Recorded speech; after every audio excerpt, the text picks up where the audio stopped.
Chapter 227. If he didn't guess wrongly, there might still be some dishes to order now.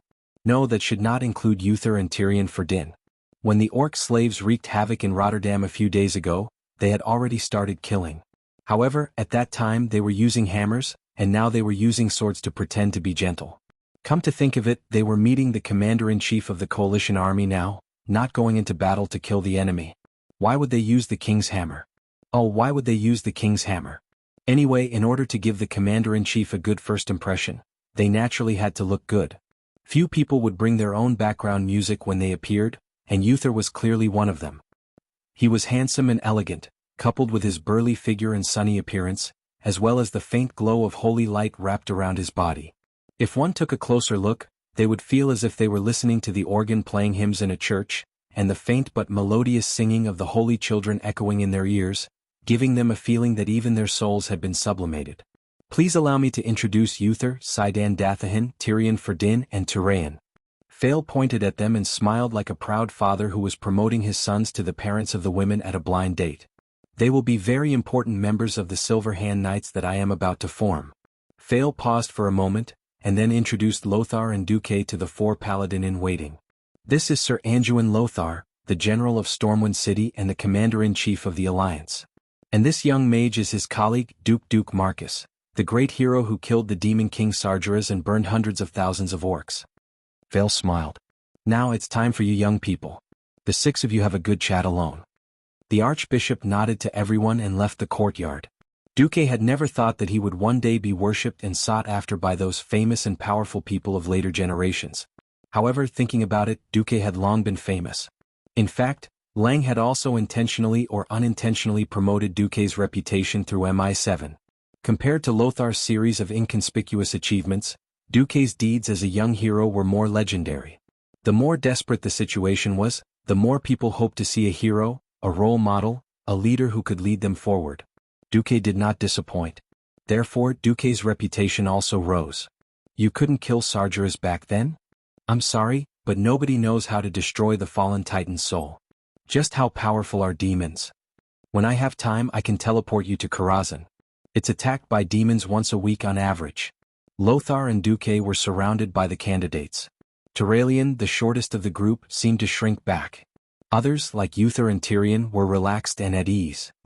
Compared to Duque, who was familiar with the future, Noxus was still doubtful. He didn't know what this new class would bring to the Alliance's army. When Lothar was thinking about how to give them hope without dampening their enthusiasm, as well as how to make arrangements for them, Uther broke the silence. Dear Commander, the Archbishop has told us the direction to go. We are also very clear that we are about to face an extremely cruel battle. We will listen to all your orders and we will fight for the people and die for the people. You can order us whenever you feel it is necessary. Uther was a tall man with a chiseled face, and his expression was always full of determination. There was a faint golden glow in his sea-blue eyes. It was a gaze that was almost holy. From his words and body language, Duque and Anduin could feel Uther's devotion to the holy light. He was more fanatical and determined, but lacked the passion and delicacy of Archbishop Fael. Sidan Dathahin, who was the tallest and was labeled as 2.03 meters by Duke's system, had an even thicker warrior's aura. He waved his fists forcefully. We don't ask how many enemies there are, we only ask where they are. We will completely defeat those orcs and drive these dirty and cruel fellows back to their planet. Tyrion Fordring was equally firm in his faith, but he was not as fanatical as Uther. He chatted with everyone amiably. The last one was Tyrion. The short paladin candidate did not actively participate in the discussion of faith. Instead, he talked about the war and the state of affairs. For example, he said, if the Horde doesn't have superior shipbuilding skills that can shorten the time of building a ship to a few months, then it's very likely that the orcs will crush our defense line with their sheer numbers. The pleasant conversation made time pass quickly. It was almost noon and Lothar, the commander of the Alliance, had to attend a luncheon. After the four paladin candidates bid farewell, Lothar chatted with Duque as they walked. What do you think of them? Uther, Sidan, and Tyrion are all sharp knives against the Horde. Tyrion is more rational and his faith may not be strong enough. But he is definitely a talented commander. I'm not targeting their personalities. Lothar frowned and sighed. It's not that I doubt my old friend Alonso's, but I really doubt how useful they are. Why is that? Duque raised his eyebrows. Lothar seemed to be thinking about how to phrase his words, even though he did not think that Duque was the kind of person who would blabber.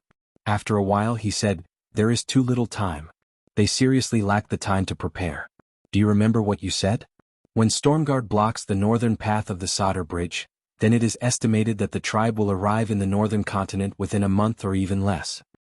"Yes. So what? Didn't you see their performance of killing the orcs in the palace a while ago? Perhaps they are very powerful warriors, but none of them have experienced war as so-called paladins. Of course, I do not doubt their combat ability, but we are not short of warriors. This was what troubled me the most.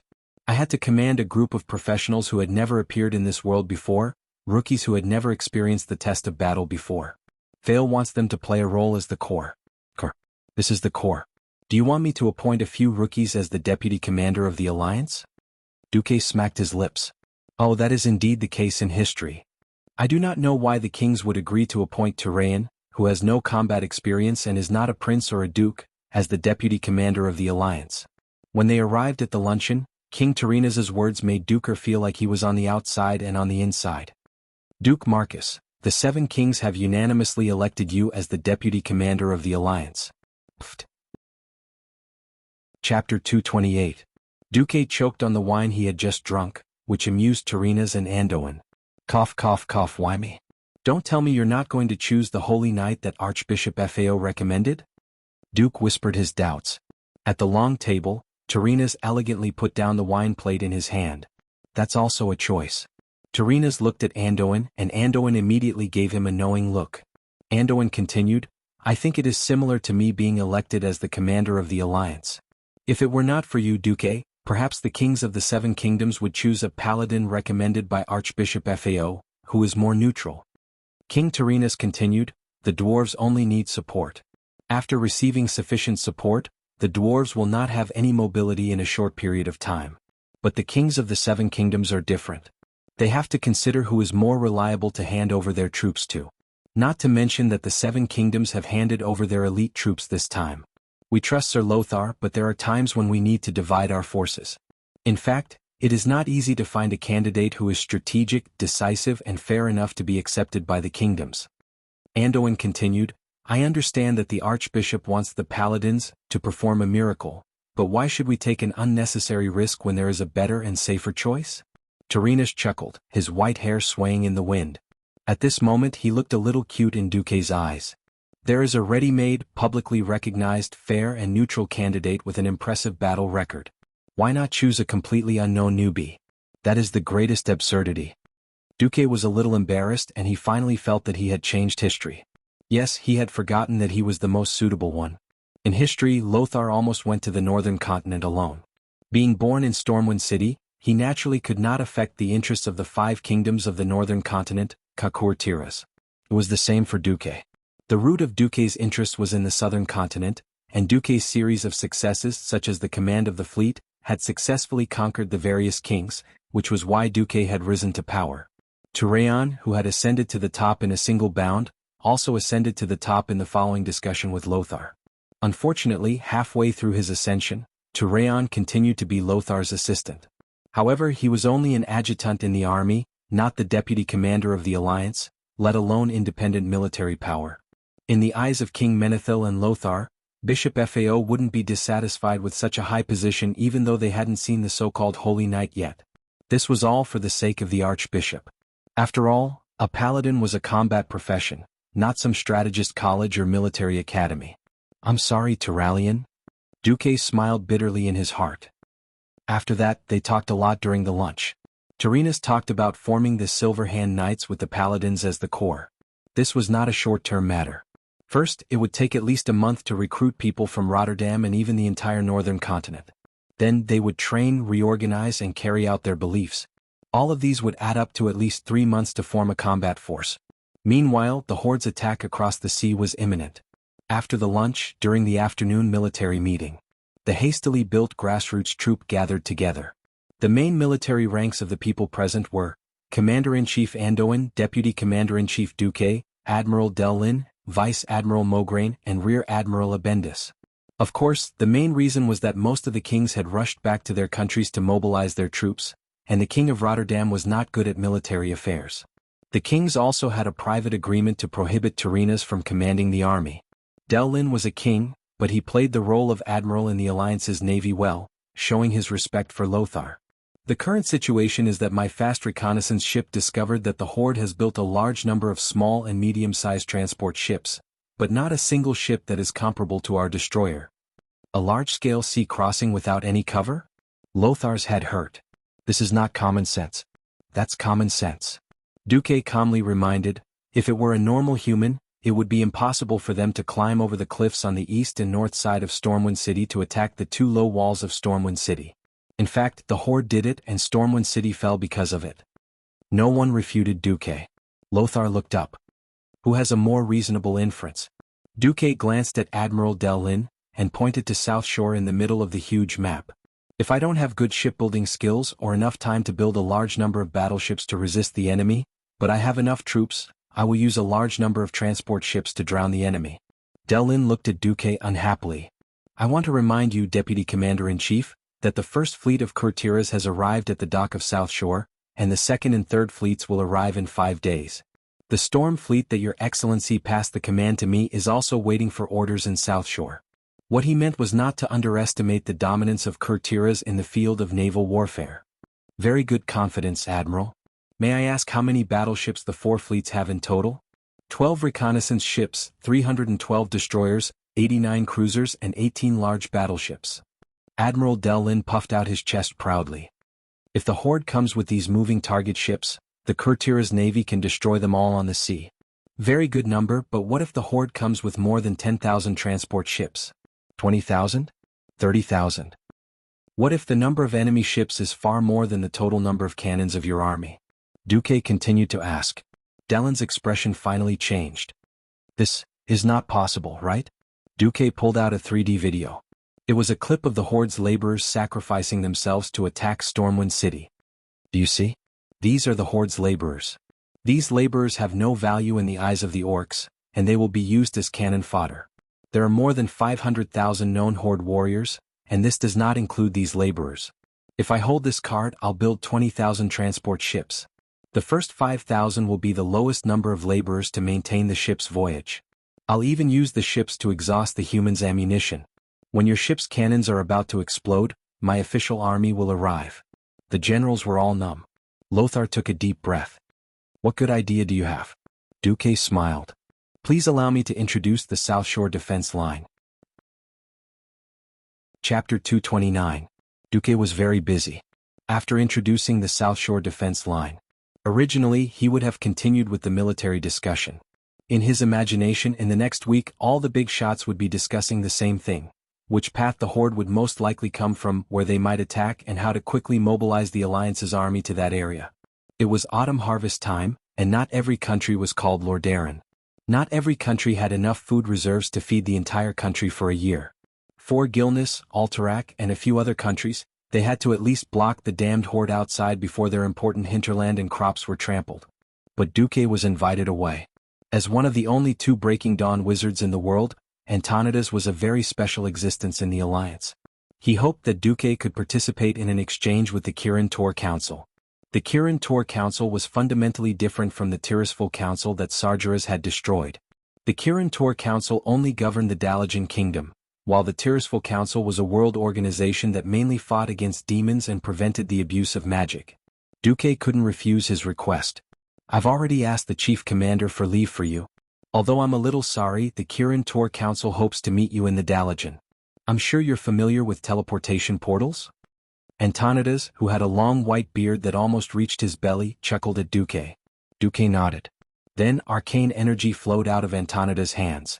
Spatial lock, arcane energy harmonization, spatial scan, a series of small enchantments dazzled Duque. When he counted to 3, Duque stopped counting. Anyway, the system genie had already recorded it for him.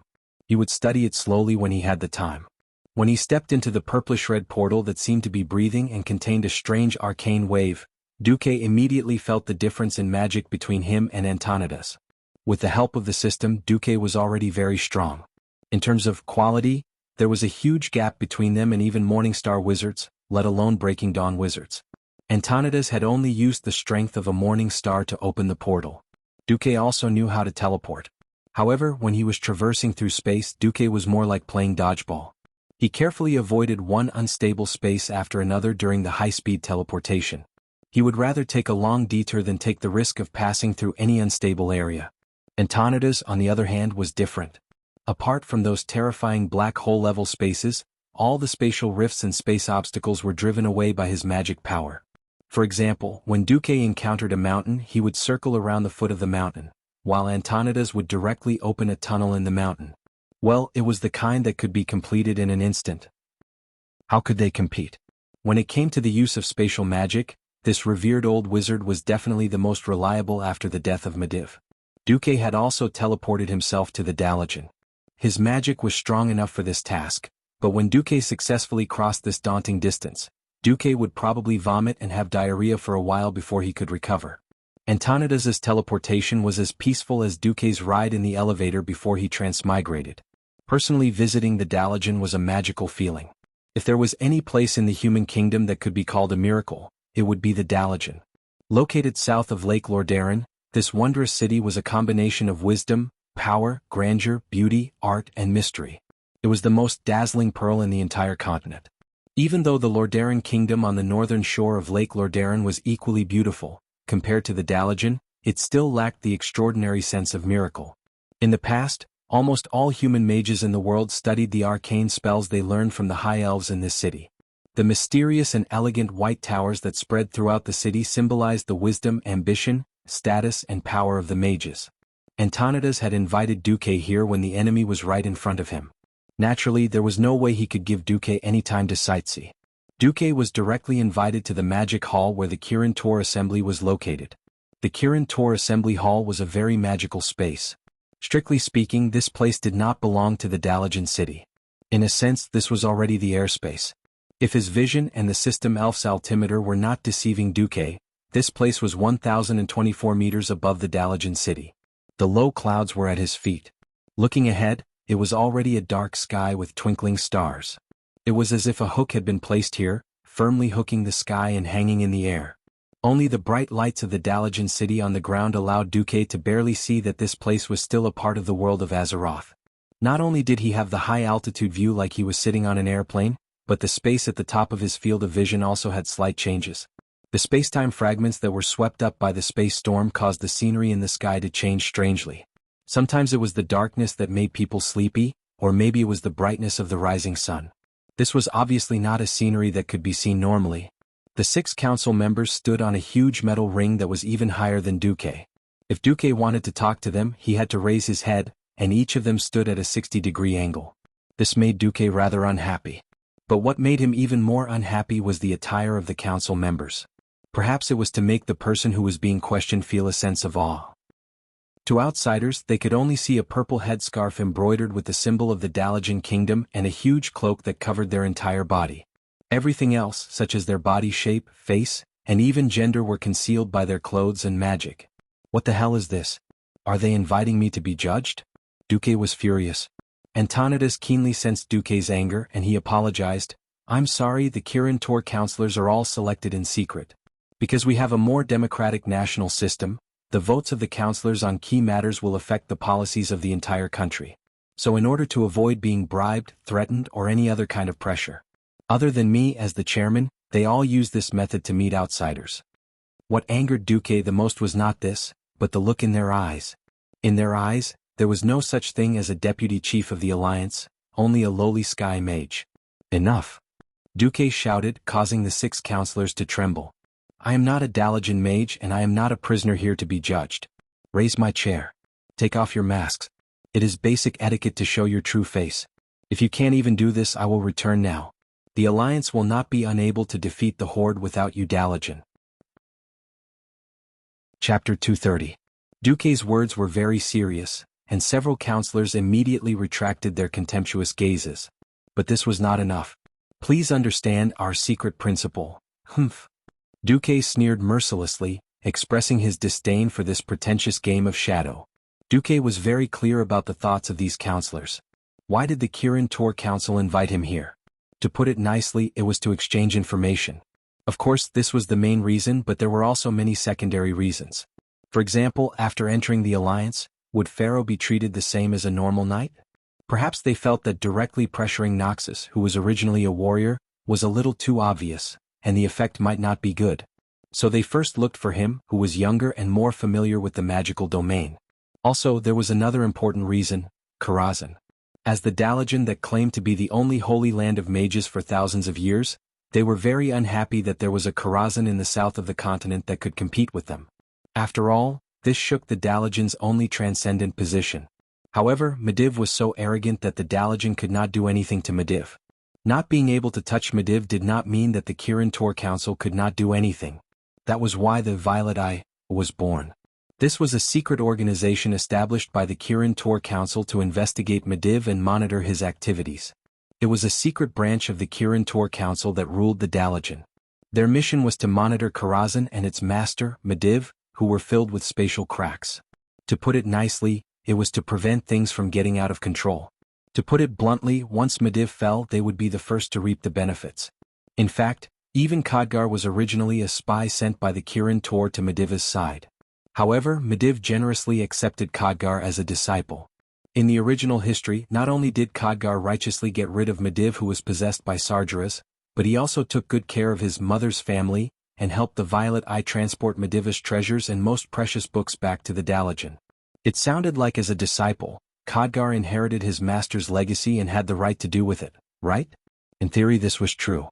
But considering that Lang collected magic books for his good friend, Medivh, and also in order to create a new holy land of magic in the south, Khadgar's actions were very unkind.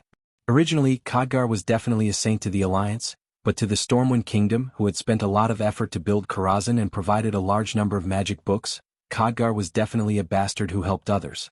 But in that time and space, Lang also died, and later on Noxus also died. The young King Varian had no one to complain to, and Stormwind also lost control of Karazhan. But now, Karazhan was in Duque's hands. The Dalajan still wanted to get their hands on it? Don't even think about it. This was why Duque was so unyielding. Duque ignored Antonida's explanation and said sternly, "Sorry, I'm a stubborn person. I also have a mysterious talent that allows me to see through appearances. For example, when I was still a magic apprentice, I directly discovered that Medivh was possessed by Sargeras. So, your so-called secrets are meaningless in front of me." As soon as he said this, the entire Kirin Tor Parliament fell silent. Every councillor's eyes were filled with disbelief. As a transmigrator with the system elf, Duque easily locked onto his first target. It was in existence with the same magic circuit as him. Although the magic covered up a lot of the aura, those eyes could definitely help Duque analyze it with one look. He stared straight at the figure on the left. "Hiding in the shadows will bring shame to the name of the Sunstrider, Prince Kale, that's." Duque immediately heard a surprised gasp from under the man's mask, but it quickly turned into a chuckle. "You're right, young Duke Marcus," the mage replied. "Personally, I also think that talking to a dark figure is too rude for the Alliance's deputy chief commander." With a quick gesture and a low incantation, the disguise on the elf prince disappeared, revealing the gorgeous violet and gold robe he was wearing. As a high elf, Kale, that's had a full 100 points in terms of appearance. He had long, silky blonde hair that could sell shampoo advertisements. That head of golden hair that felt more luxurious than gold silk slid past her shoulders, matched with that incomparably delicate all-shaped face and the incomparably sexy red lips in the eyes of a silly girl. Perhaps a wink was enough to make all the girls who followed Korean dramas before Duque would be willing to jump into a river for him. But Duque hated him. Men hated men who were more handsome than themselves. Don't ask why. Kale, that's expression had a hint of vigilance towards Duque's slight disgust, but his good upbringing allowed him to maintain his elegance. "Is this better?" "Much better, thank you," Duque said. He turned to look at the counselor on his right. "What about the others? Do you want me to continue? Lord Krasis? Or Lord Kel Thuzad, who is right behind me?" As a red dragon, Krasis and Kel Thuzad, who had a unique smell of the undead, were easier to distinguish than a lighthouse in the dark with the help of the system elf. 4 of the 6 counselors had revealed themselves, and the remaining 2 had no reason to hide. The counselors of the Kirin Tor Tower all thought so, and they all removed their concealment methods. They didn't know that Duque didn't know the remaining 2 counselors at all. Duque wasn't in the Dalajan, so who would know who the 2 counselors that weren't even recorded in history books were? In fact, he wouldn't even know if he saw them. After being slapped in the face by Duque, Antonidas waved his hand, and the surrounding landscape immediately changed. It became a rectangular table that was commonly seen among nobles. Please sit. Antonidas took the lead and sat on an invisible chair. The 6 counselors sat on one side and Duque sat on the other. Since their positions were equal, Duque didn't make things difficult for them. He exchanged information about the tribe with the Dalajan as equals. You said that the orc planet is Draenor? Through the dark portal they connect the 2 worlds? That's terrible. If there's a chance, we must destroy the dark portal. What? The warlocks of the tribe all use the forbidden power of the demons. They can absorb human life, and they can also resurrect people and turn them into immortals. This is really annoying news. We will study how to deal with it. After a series of exchanges, Duque was sent away by Antonidas. Chapter 231. After Duque left, the 6 counselors returned to their original 6-man council. What do you think? The authenticity of the information is quite high, and it matches what we have gathered. It is obvious that Duke Marcus wants to cooperate with us sincerely. The problem is that he is very wary of us Dalajan and even slightly hostile. Maybe he knows Khadgar's identity. Sigh. Put the matter of Karazhan aside for later. Right now, the group of orcs who are trying to destroy the entire human race and all other intelligent life on the planet is the biggest problem. I suggest that we form an additional group of mages to participate in the attack on the Horde. This requires an additional counselor to lead. Agreed. Agreed. 3 voices said at the same time, agreed. That means we have a unanimous vote. Alright, who's going? Sorry, my identity is a little sensitive, and my father has not approved it yet. Kale, that was a little embarrassed. It's okay, I'll go. The one who spoke was Karasis. Together with Kel Thazad, these 2 high-ranked mages with strange fates officially participated in the second battle of the Dark Portal. After Duque returned to Lordaeron, he received news that the Dalajan was willing to send an additional group of mages to help, and it was an additional Kirin Tor leading the team. There were no additional requests. Lothar gave Duque a big bear hug on the spot, almost strangling Duque to death. I actually did nothing. Duque felt wronged. No, you making a trip there is the greatest contribution to the Alliance. You don't have to say anything, I know. Lothar was so touched that tears were about to come out. He had gone to Dalaran to threaten them. Just one round of acting tough had such an effect. Duke was speechless at the thought of it. Thinking of the good cards that the Horde would have next, Duque felt that his side was not good enough. Duque had originally wanted to watch the first-generation paladin transform into a magical uncle, burst. But a piece of news made Duque's good mood disappear. Vara sent a message. The fishman was unstable. At that moment, Duque really felt as if he had just woken up. To be honest, the Murloc army had always been Duque's private territory. I don't care about the 3rd, 4th, 5th, and 6th battles. I don't care if the Calamity army runs rampant on the continent or if Arthas kills his father and teacher to destroy the entire continent. If I really can't handle it, I'll hide in the middle of the sea and become an island master, shouting, I'm going to be the pirate king. At least I won't have to turn into a ghoul. How could he say that the mermen were unstable? Duque rested for a while and told Anduin that the merfolk in South Shore town were a little troublesome before teleporting away. Originally, South Shore did not have a teleportation point. However, as the inheritor of Astral Mage Mediv and a die-hard fan of Blitzkrieg, before leaving South Shore, Duque had drawn a huge teleportation portal in his temporary wooden house. Right in front of Anduin and Dylin, Duque raised his hand and countless azure runes floated out of Duque's hand and danced in the air, forming ribbons of runes that spun endlessly. The huge magic formation with a diameter of more than 3 meters spread out under Duque's feet, and everyone was dazzled by it. In the next moment, Duque's figure seemed to have been sucked into a small black hole, and disappeared from the lawn of the palace. Dylin shrugged. Being a mage is really convenient. Once my baby Jaina has mastered it, I'll ask her to play with me. Lothar rolled his eyes. Did you have dinner last night? Of course. Why do you ask? I want to tell you that teleportation below the Breaking Dawn mage level is terrible. There's more than a 30% chance of dying halfway. Even if you succeed, it's very likely that you'll vomit everything you ate yesterday. Duque appeared in South Shore. The dazzling magical radiance alarmed many guards, and Makarov's son even ran over to greet him after waking up. Duque sighed slightly. When he gained more power, he immediately realized that his foundation was weak. If he sent a few people out, there would be no one to order him around.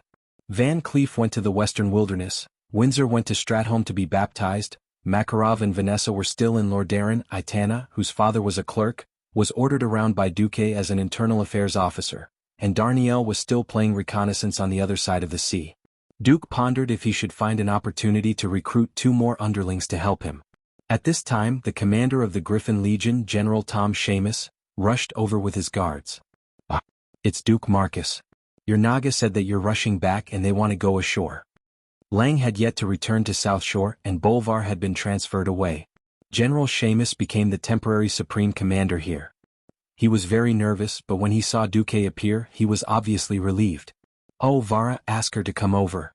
Not long after, Vara came over with 2 burly male Naga. "Master." Vara and the male Naga bowed together. Duque deliberately said in the Murloc language, "What's wrong? Are the Murlocs going to rebel?" "No, the old blind man and the other Murloc leaders have repeatedly asked to see you, Master, saying that there is a prophet who must see you. I can't suppress it, because tens of thousands of Murlocs followed their request." "You can't suppress it?" Duque was a little stunned. The Naga's suppression on the Murlocs was absolute. It was like a tiger could easily clean up a lamb. Duque touched his chin. "This so-called prophet is a bit interesting. Sorry, I dare not be too forceful. After all, I have not yet recovered all the Naga forces on Hillsbrad Beach." "Oh." "It's a Naga clan called Thorns that is active in the east of South Shore. Without the help of the Murlocs, it will be difficult for the current Furious Scale clan to complete the Master's task." When saying this, Vara's body was trembling slightly. The longer she followed Duque, the more she found Duque's strength and unfathomable. Vara was not an unintelligent creature. On the contrary, it was because of her high intelligence that she could see Duque's status and power. In Vara's view, hundreds of thousands of humans, nearly 100,000 troops, and more than 100 warships here were all led by Duque. Duque's order that the Naga and Murlocs were allies must be obeyed by hundreds of thousands of people. If the Murlocs hurt humans for no reason, they would naturally be severely punished. But a few days ago, a Stormwind officer was in a bad mood. He scolded a male Naga as a monster and stabbed the Naga. As a result, Duque ordered the officer to be whipped 20 times in front of tens of thousands of people and Vara. Most humans accepted this, but they could not understand it. Only Vara's loyalty silently rose to full value. In Vara's eyes, Duque was a real human king. Vara bowed. "Master, I strongly suggest that we appease the Murlocs first, and then deal with the Thorns Nagas. After all, the Thorns Nagas also have a considerable number of Murlocs under their command." Chapter 232. Which one is closer? I'm asking which one is closer, the spiny Naga or the Murloc prophet. We have to clean them up anyway, so let's go from the closest to the furthest. The Naga Siren priest's heart was suddenly in a mess. She finally realized the gap between her and her master. Her vision was still too low. In her mind, she was thinking about how to use the existing forces to suppress the opponent and expand the territory in the tribe. Her master was thinking about which one was closer. Sure enough, the difference in strength led to a different level of thinking. The spiny Naga is closer. Their leader is called Syphilis. Lead the way, Duque said simply. At this time, seeing Duque rushing back in the middle of the night and leaving with the Naga, Seamus could not calm down. There was no doubt that Duque was important to Stormwind, and now Duque's position was even more important. The deputy commander of the Lordaeron Alliance. This was a big man with independent military power, and a lift of his foot could shake the earth 3 times. It was no exaggeration to say that if something happened to Duque, at least half of Stormwind's dream of restoring the country would be shattered. "Sir Marcus, are you leaving the camp?" "Well, there's something on the Naga side. Please be sure to wait until morning so that I can arrange guards for you." Duque waved his hand. "I can't wait.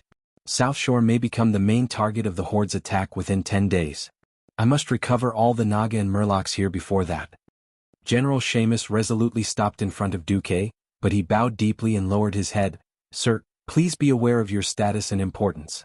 What you are shouldering now is not just your own dream, but the dream of restoring the country of nearly 1 million Storm citizens. If you insist on leaving at night, please be sure to bring enough guards." Duque was stunned. "It's not that exaggerated, just some Murlocs and Naga. I'm an expert in this area. I can't let the heavy infantry of the Griffin Legion run to the beach with me in heavy armor and then swim." General Seamus raised his hand, and Duque found several groups of people nearby were coming. Not only were there guards wearing full leather armor, holding short swords, hand crossbows and small round shields, there was also a large group of Marines. If he said that he wasn't prepared, he would be lying. Seamus took out a warrant. His Majesty Rin has ordered that Duke Marcus is an important minister of the country. Before he has enough powerful knights around him, no less than 100 guards are allowed to go out at any time. Duque laughed involuntarily. He almost wanted to reveal the fact that he could be resurrected. However, Duque still accepted it. This is just a relaxing hunt. Alright, take your hammers and other blunt weapons and set off. Remember to be gentle when you smash him. I want him alive. At 3 o'clock in the morning, with 200 guards and nearly 100 Nagas, Duque and his team went along the eastern beach of South Shore.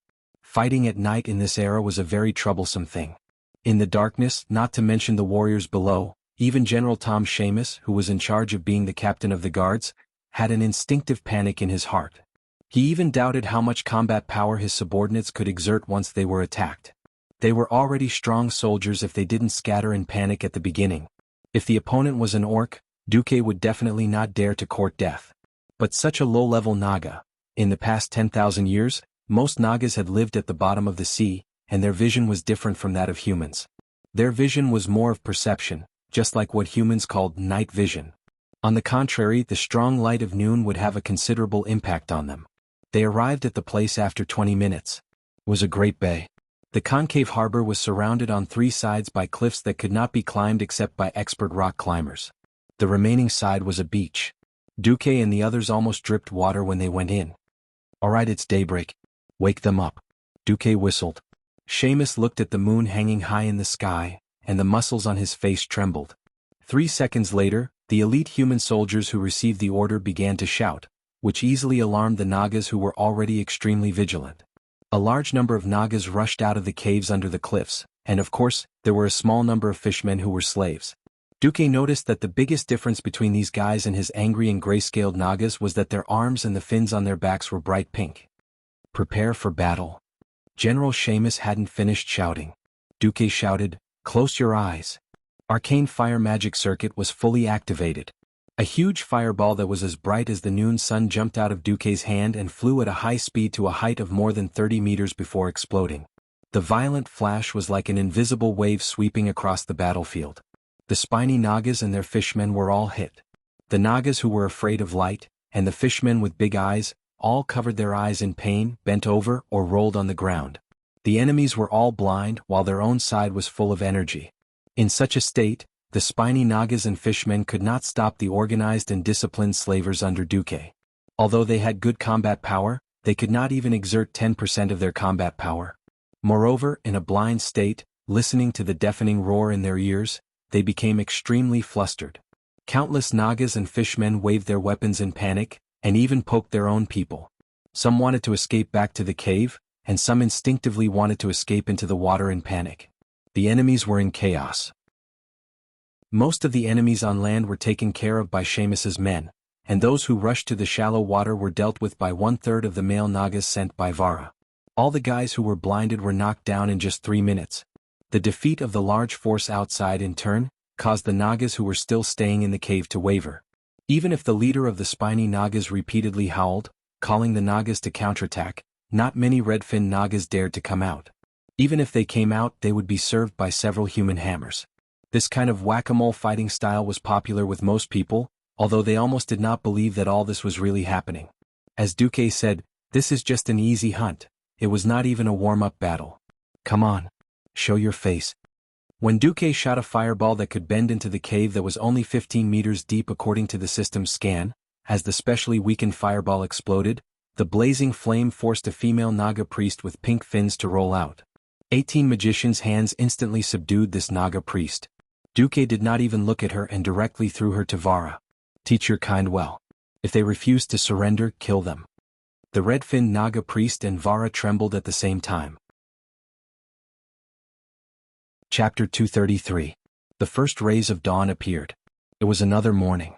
Although everyone who stayed in South Shore knew that a war was about to break out, the increasing strength still gave the townspeople and the defenders a lot of confidence. Especially this morning, the Nagas who once occupied the entire eastern coastline of the town all came to the beach to be scolded by the veteran Naga wearing the emblem of the hundred-handed reaper. No one could understand the Naga language, but it did not prevent them from seeing those red-finned Nagas wearing a pair of special scale pauldrons, which represented the identity of Duke Marcus's private soldiers. Oh, as expected of the Sea King. The Storm Army said so. At this time, Duque was waiting for the tide to recede. Originally, Duque wanted to go and deal with the fisherman prophet early in the morning, but he was told that the guy was on an island near the southwest coast of South Shore. That place was quite troublesome with many submerged reefs. Even a small boat could easily be unlucky. If people wanted to go there, the best way was to wait for the tide to recede and directly pass through the exposed beach. If it was only Duque, then Duque would directly take the Nagas there. Unfortunately, General Seamus was with him, so he could only wait until the tide recede at noon. Soon it was close to noon.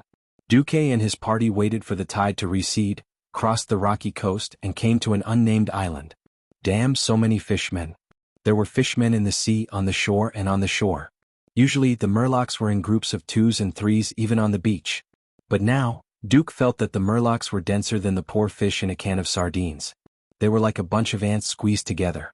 Although it was not to the extent that a needle could not be inserted, at least it was absolutely impossible for a sampan to sail in. There were scales everywhere, huge fish-shaped bodies, big eyes and disproportionate ridiculous hands and feet everywhere. People with trypophobia were absolutely not suitable to see this scene. The arrival of Duque and his party caused a commotion. Vara tried to use the Naga's intimidation to seize control of these fishmen, but Vara failed again. Even though they were afraid and cowering, they never truly retreated or worshipped Walla. General Seamus' scalp went numb. Duke, I know that the Murlocs play a very important role in your defense plan, but I still strongly suggest that you evacuate first. We should gather more troops to control this situation. For example, let the Stormwind Navy come. Before the formal transfer of command, the former Bloodsail battleship docked on the coast of South Shore was still under Duque's command. From a reliable point of view, Zimos was absolutely right. Duque didn't want to do that. He controlled the fishmen by relying on his immature coercion and deception. To put it bluntly, it was tyranny.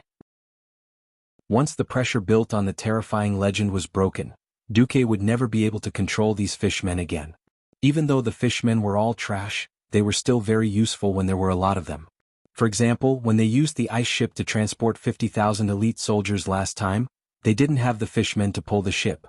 Were they supposed to let the soldiers soak their lower bodies in the water and kick around? Humph. Duque snorted coldly, and the arcane circuit in his body suddenly accelerated its circulation. The noon sun in mid-October was still very strong, but under Duque's terrifying magic power, the surrounding temperature dropped sharply. Beep beep beep beep. A series of explosions sounded, and in the distance of 100 meters in front of Duque to the shore of the island, a frozen road emitting a cold light was forming. The Murlocs screamed in horror and scattered to the left and right, lest they be sealed by the cold air. They instinctively sensed the existence of danger. In just a few seconds, a 5-meter wide, 100-meter-long ice avenue reflecting the bright sunlight appeared in front of everyone. Gao Naka, the Sea King has been added. The Murlocs screamed. They flinched and made way for a wider passage. Tom, you stay back a little. Duque ordered softly, and then proudly filled the king's avenue that was emitting ice. On the left was the furious scale Naga priest, Walla, holding a long sword. On the right was the spiny Naga priest, Syphilis, holding a spear. Originally, the Naga priest had the highest status among the Nagas. Now the Naga priests of the two clans were crowding around Duque like serving a secular king, which made the Murlocs who had not joined Duque more and more frightened. The two Murlocs from the western wilderness, Blind Old Man and Fish Spear, seemed to feel that something was wrong. These two guys actually rolled over and knelt on both sides of the ice avenue, trembling with fear. Get out! Duque snorted, and the arcane impact was released to the left and right at the same time. At once, the two guys with weak willpower flew out while vomiting blood. But the two guys seemed to realize that Duque was stronger. Regardless of their injuries, they came over and knelt a little further away. I'll deal with you later, Duque said in the Murloc language. They came to the center of the island.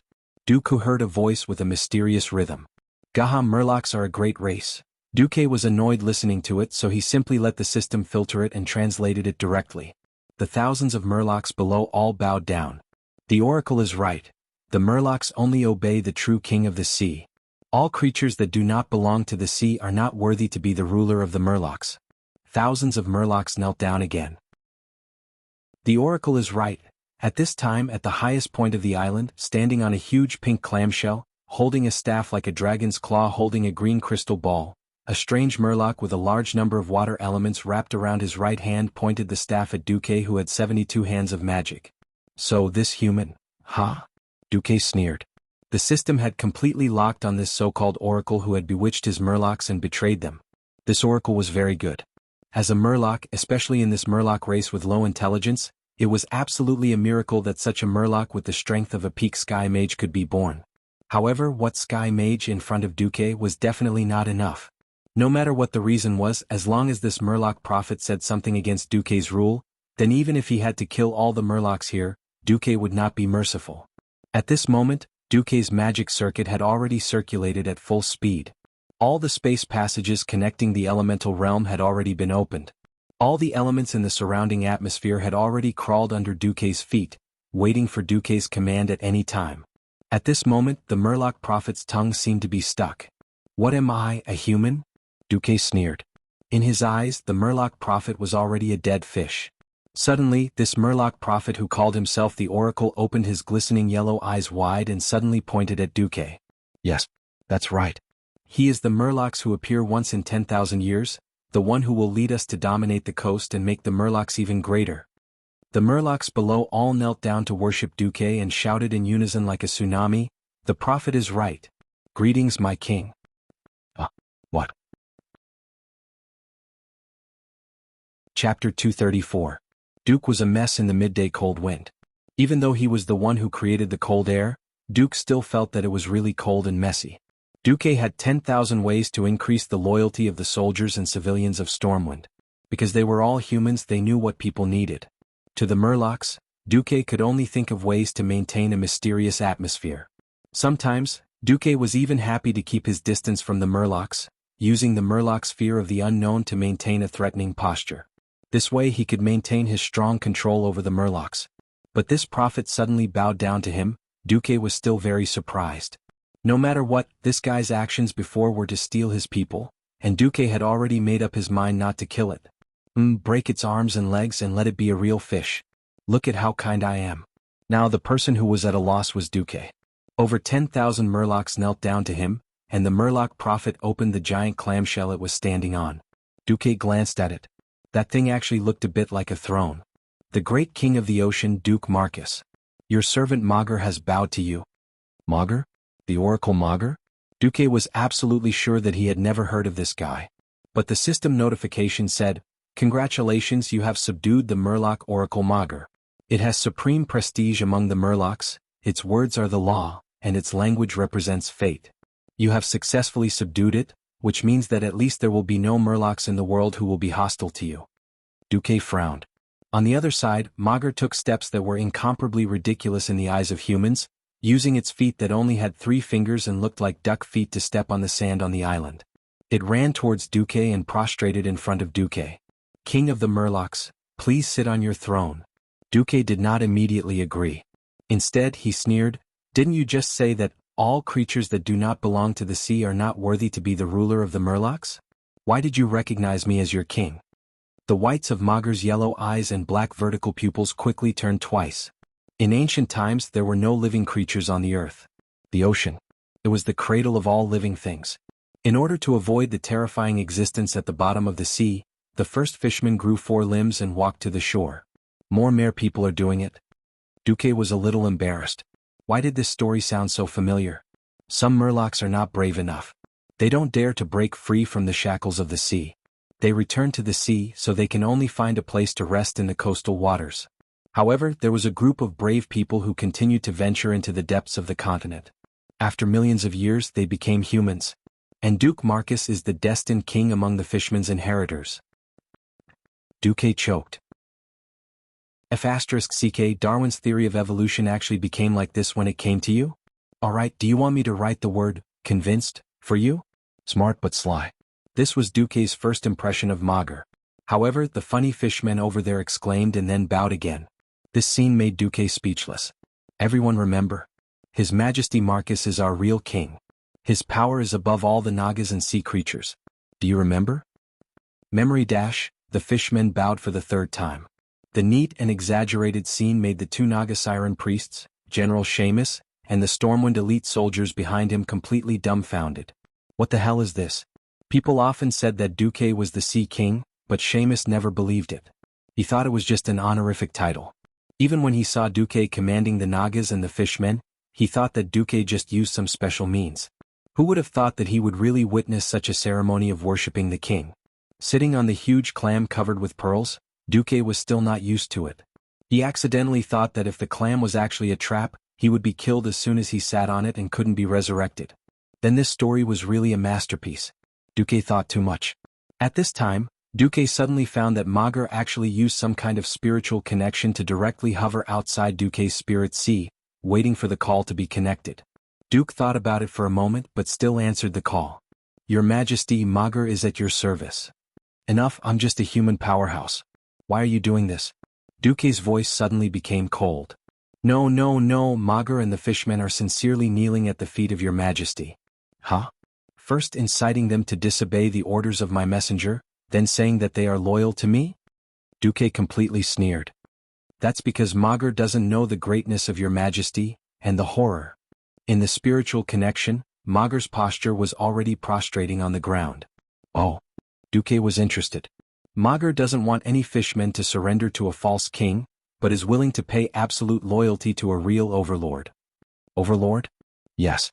Magar not only saw your Majesty's power, but also felt the hundreds of thousands of wrong souls entangled around your Majesty.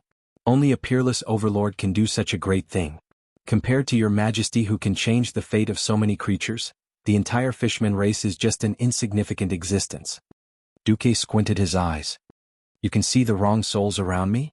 No, I can only feel the strong breath of fate. Magar continued to kneel. All right, I'll forgive your rudeness for the last time. But next time, I'll let the Nagas and deep-sea giants cut off your path of retreat. I'll let all the humans on the land surround you and kill the last fishman in the world. Duque's words made Magar tremble all over, both in the spiritual world and in the real world. All right, let's go. From now on, 60% of the fishmen will listen to Vara, and 40% to Syphilis. As for you, Magar, you'll be Vara's assistant. Yes, your Majesty. Duque rubbed his eyebrows and sighed softly. Finally, the defensive system of South Shore was completed. After returning to South Shore, Duque welcomed King Lang on the 15th. After traveling day and night, Lang rushed back. Oh Duque, the teleportation portal of a mage is so convenient. If your magic was stable enough, I'd rather come back with you. Sigh, Mediva's teleportation was only stable when he became a Breaking Dawn mage. Before that, it was always terrible. Lang did not forget to complain about his dead friend. What's the news? Anduin and the others finally agreed to station the main force in South Shore. Main force? Yes, they feel that the orcs have a high chance of going around the west and landing at the North Stream coast. So, the 1st, 2nd, and 3rd Infantry Regiments of Gilness and half of the forces of Rotterdam will be stationed there. The 2nd Fleet led by Prince Kultiras has also rushed over. Duque immediately frowned. Chapter 235. Duque wanted to curse out loud. Isn't this bullsh***? To hell with the North Stream coast. Historically, Orgrim's army did not even travel there. Lang could tell that Duque was unhappy, so he put his hand on Duque's shoulder and walked to the Alliance's headquarters in South Shore. It was a stone bunker that was about 4 stories high. This blockhouse had been built at the end of last month. Not only could it overlook the seaside, but it was also far enough away from the seaside. More importantly, if they didn't take down the 2 hills that surrounded South Shore, they wouldn't be able to threaten this place.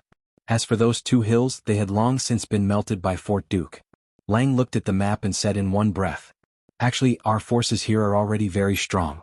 Most of the army will still be gathered here. After all, the Alliance chose to station here because this place is in the center of the Eastern Kingdom, and we can quickly use ships to travel to any corner of the continent. We have 50,000 veterans, 50,000 new soldiers, and nearly 100,000 militia who have undergone basic military training. Of course, this is all we have. If we use it all, there are almost no men left in Stormwind. What we lack are cavalry and archers. Fortunately, in 3 days the Highland Knights and the 3rd Infantry will arrive. That way we will have 1,000 cavalry and 6,000 light infantry. Almost at the same time, Altarak's Eagle Knights and the 2nd Mountain Infantry will also arrive. 4 days later, the 2nd Dalajan Mage Division and the 1st and 2nd Infantry will arrive. And Lordaeron's Grand Duke Mograine and General Abendis's Scarlet Cross will only arrive in at least 10 days. After listening to Lang's narration, Duque sighed. According to the military mobilization capabilities of this era, this was already a very impressive speed. Do not think that the Highland Knights of the Highland Knights were stationed next to the Saladin Wall between the Earthy Highlands and the Hillsbrad Hills. It was less than a day's journey from the east to the west to South Shore.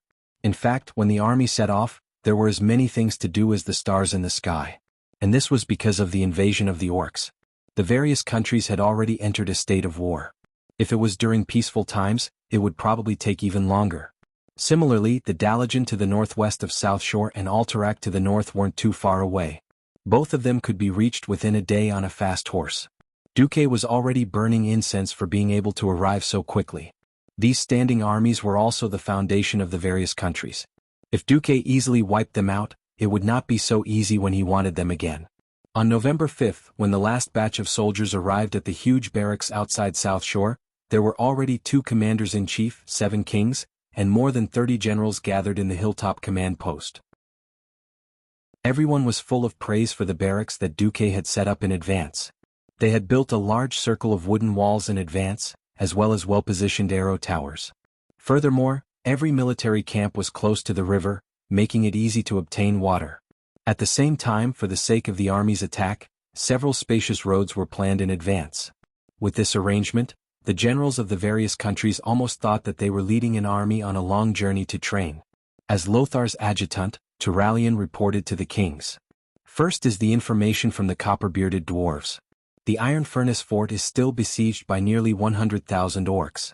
According to the battle flags, the main force of the siege should be the tribe's Blood Ring clan. Turalian first placed 10 statues of 10,000 orcs on top of the Iron Furnace Fort. Then there is the Sodder Bridge. After repeated investigations by Stromgard's Griffin Knights, the number of orcs here will not be less than 50,000.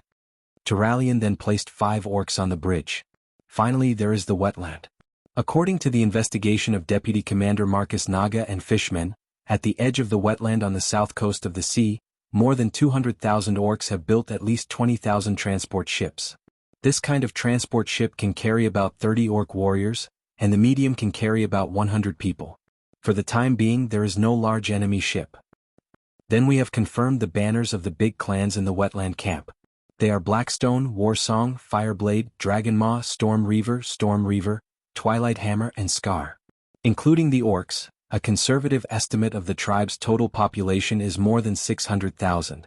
Fortunately, the map was large enough, a full 3 meters by 3 meters. Otherwise, the wetland area would not be able to accommodate 60 orc statues. Wow. Although they knew that the orcs were powerful, after knowing the number of the enemy, the big bosses could not help but exclaim, the entire South Shore army added up to more than 200,000. What are you afraid of? If all the ships are of this quality, even if there are 10 times more of them, I, Kurtiras, can destroy them all without the need for an alliance. Dahlin said confidently. Indeed, even though South Shore's dock had been expanded by Duque again and again, there were 5 stone docks that stretched nearly 150 meters away from the coast, but it still could not accommodate all the ships. Through the window of the fort, the kings looked at the sea in front of them. Not only did Proudmoore's ships dock at the head of the dock, but they were also docked along the entire coastline. From small fast scout ships to standard destroyers, to huge warships that were more than 100 meters long, the waves rose and fell, forming a forest of warships that rose and fell on the surface of the sea. This was only Kurtiras's first and third fleets, as well as the Storm Fleet, which only had 100 warships. There was also a second fleet on the other side of the North Stream coast, and Kurtiras's home defense fleet had not been deployed yet. Every king felt a sense of pride, and suddenly they were filled with confidence. How could there be someone or something that could resist such a powerful fleet? No, it wasn't just the fleet. After being caught off guard and unable to adapt to the situation, both sides began to form tactics, and the human side's casualties began to plummet. At the beginning it was 1 orc warrior for 10 human soldiers, but now it was 1 for 2 or 3. If it was a well-organized formation of human soldiers, even on the plains, 100 human soldiers with a complete set of soldiers could easily defeat 100 orc warriors. But then Lothar could not help but imagine the scene of the horde taking down the Riedridge Mountains, sweeping through the elven forest, and bathing the entire Stormwind in blood. It was a green sea that no one could truly stop. Lothar took a deep breath, and his expression became determined again. In the past, the Stormwind army was weak, but now the Alliance army was many times stronger than the Stormwind army. No matter what, they could stop the Horde's attack. Chapter 236. Alright, this is all the troops we have now. Noxus clapped his hands to get everyone's attention. I know it takes a long time for a country to go from peace to war. Thank you, kings, for your efforts and support. What we have to think about now is how to use these troops to win a series of beautiful battles. I don't expect to destroy the entire tribe in one battle, but I hope to lead everyone to win from one victory to another. The kings and generals immediately applauded. At this time, Duque suddenly laughed. Respected Chief Commander, it seems that this is not all the troops you have now. Well, Noxus was really stunned for a moment. The troops that the 7 human kingdoms had promised to send were all here, apart from those deployed at the North Flow coast. The dwarves were still busy with their own affairs, so there was no way they could spare any troops. How did you forget about the High Elves? At this moment, Duque's face was glowing with excitement. Anyone could see how happy he was. The High Elves? Impossible. Didn't they not join the Alliance? The kings discussed. That bullsh *T counselor. King Alterac Eden was not stingy with his venomous tongue. Antonidas seemed to think of something and stroked his long white beard. It would be impossible if someone else were to be the commander. But the commander is you. Anduin Lothar. That's another matter. Have you forgotten? The High Elves have signed an ancient covenant with us humans since the time of Thoradin the Great. An ancient covenant. Noxus muttered to himself. He suddenly remembered that there was such a thing. But there had been too many things recently, and the High Elves had been so cold to him that Noxus had almost forgotten about it. The old but sly Antonidas stroked his white beard and looked at the restless Duque. He laughed. Haha, I think it's better for the 2 commanders to welcome them. Antonidas was indeed steady. He knew that Senator Darkin's behavior on the day of the Alliance had angered most of the kings. For the sake of face, most of the kings would definitely not go. And it would definitely not be the Sun King himself.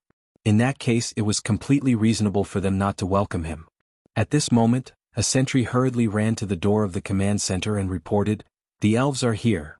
"Oh, we already knew that," Lothar said lightly. "You knew?" "We only received a report from the patrol when the elven ships were almost 5 nautical miles away." The voice of the sentinel, who was obviously from Kul Tiras, sounded a little bitter. Lothar didn't blame the poor sentry. "It's okay. The Nagas and Murlocs under the deputy commander are also patrolling the sea around South Shore." Hearing this, the sentinel retreated with relief. Lothar looked around and said, "All right, your majesties and excellencies, the arrival of the elves represents the attitude of a powerful country on the continent. If you are willing, come with me to welcome the messenger of the Sun King in Astrian. The rest of you can rest here for a while." After some consideration, Lang Dailin and Antonidas followed Lothar, Duque and Turayan to the dock. Although Dailin couldn't put down his pride, he was very concerned about how many ships the elves could bring for him, the admiral and commander-in-chief of the sea fleet. Lang simply wanted to see the alliance become stronger. As for Antonidas, no one knew what he was thinking. At this moment, more than 20 ships with typical High Elves characteristics were darting across the sea like arrows. I can't wait to see how those humans are panicking. Just now, I asked my men to completely avoid the patrols of their ships and come in through the gaps in the patrol net. Anyway, with such a good view in broad daylight, they wouldn't mistake the High Elf ships for the orcs, right? A calm voice interrupted the first voice. "Sorry, the humans discovered us as early as 10 nautical miles ago." "How is that possible?" the first voice exclaimed. "My intuition tells me that's the case. Although I didn't find any human ships, I felt that there were more than one pair of eyes on me. I can't be wrong." Walking out of the command center and to the top of the mountain near the sea, the people looked at the elven ships that were sailing towards the port in the distance. Compared to the tall hulls of the humans, the elven ships were much flatter. The long and streamlined hull was made of hard starwood that could only be found in the forests of Cule Salis. Not only was it hard, but it was also lighter than most ship wood. Not only were there many intricate patterns carved on the hull, but there were also dozens of enchanted throwing carts mounted on the sides of the hull. Formed by 3 sharp cones, the huge triangular throwing carts did not lose out to the ordinary human cannons in terms of range. The ship's bow was a classic example of a hippogriffon pecking at a bird. At full speed, this seemingly decorative bow could also be used as a ram, allowing the elven ships to cut through the hulls of warships of medium or lower like a knife cutting through butter, completely crushing them. Elven destroyers. Naval expert Dalen Proudmoore said softly. They are faster and lighter than our Kultira ships. They carry fewer weapons, but it still gives these ships considerable speed. This is a good addition to our fleet. No, it's an excellent addition. After saying that, the Admiral frowned. But isn't this too little? I only saw 8 light speedboats and 16 ultralight scout boats. This is only the configuration of 2 combat squads. Maybe there are more behind the horizon? Turalian said in a comforting tone from the other side of Lothar. No. Dalen shook his head with certainty. This is not their habit. There are no surprises, this is all they have. Dalen's tone was filled with indescribable disappointment. Perhaps Duque's generosity had made him look forward to more, but the greater the expectation, the greater the disappointment. Dalen's desire for more warships grew especially after he had no choice but to divide his forces to guard the sea near the North Flow coast.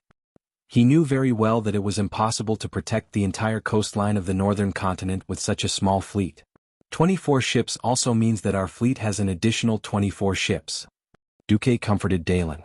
As you said, this is an excellent addition to our fleet. Chapter 237.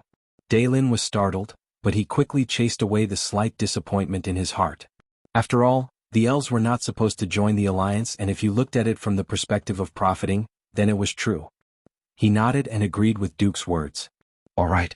Your Majesties, gentlemen, at all events we must go and welcome them with grace. Lothar was saying, don't be so narrow-minded. Since everyone else was here, they naturally agreed. Thus they began to ride down the mountain and through the village. Even though Antonidas was in his 60s, he was still able to climb up the horse with ease. If it were the king of Tyrrhenas, he would probably need to climb up the stairs and have 5 or 6 people in front and behind him to get up. When they arrived at the pier and dismounted, the first elven warship had just docked. A tall and slender figure jumped down.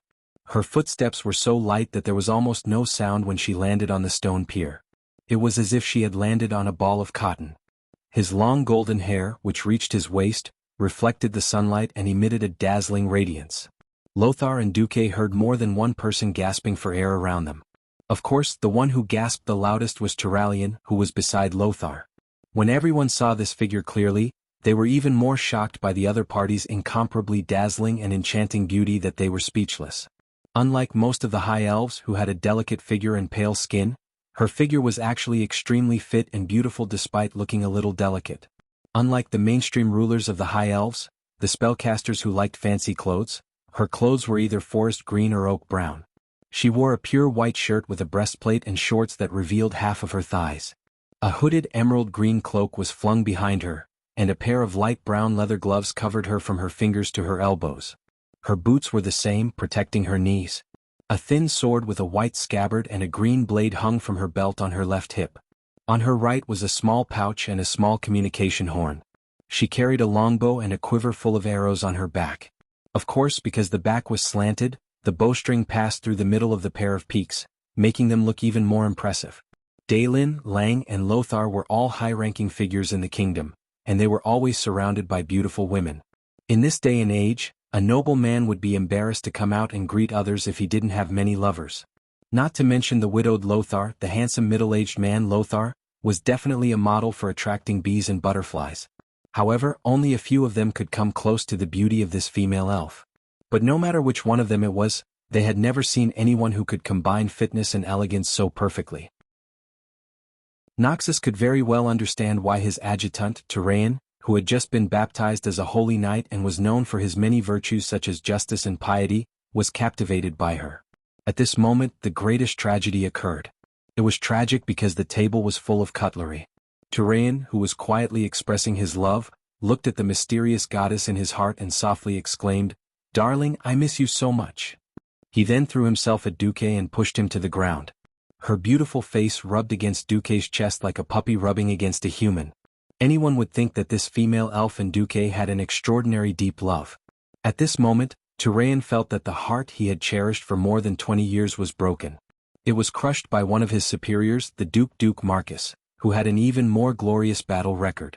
Although Turalian knew that his unconfessed love was not worth mentioning, he could not control his feelings. His mouth moved as if he wanted to say something, but in the end, he could only remain silent. They were originally a couple. Was he going to break them up just because of love at first sight? No, absolutely not. The paladin's discipline firmly suppressed Turayan's emotions, and soon Turayan's rationality prevailed. Noxus gently patted Turayan's shoulder as a silent consolation. However, no one had expected that the situation would suddenly take a miraculous turn at this moment. Apologies, beautiful lady. May I ask which of the Windrunner are you? Duque typed with both hands to show his innocence. Oh no, it was the back of his hands on the ground to show his innocence. At the same time he looked straight at the seemingly interesting but actually empty sky. His body stiffened and his face turned into a poker face. What does this mean? Noxus and the other big shots were dumbfounded. Duque and this beautiful elf were not lovers? Then was this beauty pouncing on Duque considered an assault? What the hell was this? Logically speaking, the guards around him should have made a move, but no one dared to act rashly. The circle of nobles was messy. One wrong move would mean death. At this moment, the second elven warship docked next to the first elven warship. A green figure suddenly flew out when the ship was 5 meters away from the shore. A furious female yell came from the air. Servanas, what are you doing? Upon hearing this voice, the elf lady on top of Duque and Duque shuddered at the same time. The elf woman, who was now Servanas, stuck out her tongue and lightly pressed her left index finger on the ground. Her entire body bounced up like a spring, and she stood in front of the big shots of the Alliance with a straight face, as if nothing had happened. Looking at her dignified beauty with a smile on her face, no one would have thought that she was the one who had just pounced on the Alliance's vice-commander. Noxus and the others were tongue-tied. They felt like they were in a whirlwind. They were not the only ones in a whirlwind. Duque was also in a whirlwind. His back was drenched in cold sweat. That was close. If I didn't clearly remember my relationship with Aurelia, I wouldn't have gotten to this point. If I was really a pervert just a little bit, even if I had 9 lives, I would be a dead cat now. Damn it. That's the legendary Queen Sylvanas. Queen Sylvanas who hasn't become an undead yet. Duque felt very confused. He couldn't tell what this feeling was. In general, he could only say that it was good to see Queen Sylvanas. On the other side, the main character, Illyria, had finally made her way over and grabbed Servana's long pointy ears. Sister. No. Bang. Bang. Bang. I know I was wrong. Don't treat me like this in front of so many kings, okay? It's very rude. Chapter 238. Duque, who raised his head, saw an extremely embarrassing scene. Queen Sylvanas, who was at the pinnacle of the forgotten in the future, was now being punished by her sister by twisting her ear. However, why was Sylvanas here? You know how to be rude? Think about what you've just done. After quickly dealing with her sister who had gone berserk, Aurelia walked over and apologized to Lothar, who was surrounded by the crowd and should have the highest status. I'm very sorry. I'm Aurelia Windrunner, the Ranger Major General of Kuel Salis. My sister, Sylvanas Windrunner, is actually a Ranger General too. It's just that she made a very bad joke just now. I'm here to sincerely ask for your forgiveness. Her voice was very pleasing to the ears, and just her voice alone was enough to make people feel guilty. It made people wonder if she would scold people in extreme anger. Would her voice sound like she was singing? Looking at the dumbfounded Duque on the ground, Lothar also laughed heartily. He looked around at the kings and saw that they were all smiling. It's just a harmless joke. I don't think any magnanimous king would mind such a small thing, right? The 3 kings nodded. All right, welcome here. I'm Anduin Lothar, the Commander-in-Chief of the Rotterdam Alliance. Thank you and thank you for your understanding. Aurelia stared at her sister and bowed again to apologize. She then walked over to Duque, who refused to get up, and extended her right hand to Duque. She wanted to help Duque up. Duque blinked and was thinking if he should give her a hug that he hadn't had for a long time, when Aurelia's voice suddenly came from the wind. Little guy, don't make it more difficult for me, alright? Get up first, we'll talk in private later. I don't want to cause any international disputes. Just as Duque was about to say something, a second voice came from the wind. It was Servanas's voice. Yo, my sister, you're not being honest. How is Mr. Duke Marcus a little guy? He's clearly a handsome young man. Aurelia instantly blushed, and the crimson color spread all the way to the top of her long pointed ears. If Aurelia hadn't bent down so that her golden hair could cover her face, she would probably have made a fool of herself. To be honest, Duque still had no idea what was going on. But it was probably a good thing. However, when he heard Aurelia and her sister conversing in the whisper of the wind that no one else could hear, Duque had a feeling that Cervantes had pounced on him just now was definitely some sort of test? Now that there were dozens of pairs of eyes staring at them, it wasn't a good time to talk in detail. Duque pretended that nothing was wrong and put one hand on Aurelia's palm. As expected of the legendary goddess-like hero. Her hand was so soft. Was that incomparably smooth and soft palm really the palm that could shoot countless fatal arrows? How did the body of the high elves grow? It was actually so perfect. Even Duque was a little restless at this moment. On the other side, Aurelia, who had quickly adjusted her breath and raised her head, regained her previous demeanor. However, there was still an unconcealable wildness in her emerald green eyes. She looked at Lothar. My apologies. In fact, I brought greetings from the Sun King, Anastrian Sunstrider, and the Silver Moon Council. Thank the Sun King and the Silver Moon Council for me. Lothar turned half of his body and made an introduction gesture to the group of big shots behind him. Please allow me to introduce the kings of the Alliance, the generals, and my adjutant. When it came to Duque, Lothar smiled mischievously. Well, I'll ignore this one. I think Lady Aurelia may have a deeper understanding of him than I do. In the face of Lothar's teasing, Aurelia blushed slightly again, and immediately glared at the troublemaking second sister. Well, Queen, she was whistling. After the introduction, Lothar began to enter the serious topic. Please forgive my slowness and harshness, Lady Aurelia. However, as the commander of the Alliance, I have to confirm one thing. Is this all the help your people have provided? What's coming has come. After thinking to herself, Aurelia decided to be frank. Your Excellency Lothar, please forgive my straightforwardness. Aurelia stepped forward and looked around to make sure that no one was eavesdropping. She said softly, His Majesty Anastrian and the members of the Silver Moon Council do not care much about the dynamics of the tribe. This so-called tribe is too far away from our territory. Moreover, Councillor Dalcan has repeatedly claimed in the council that it is because humans have angered nature by logging too much, so they are taking revenge on humans. Bullshit. That bastard has ears.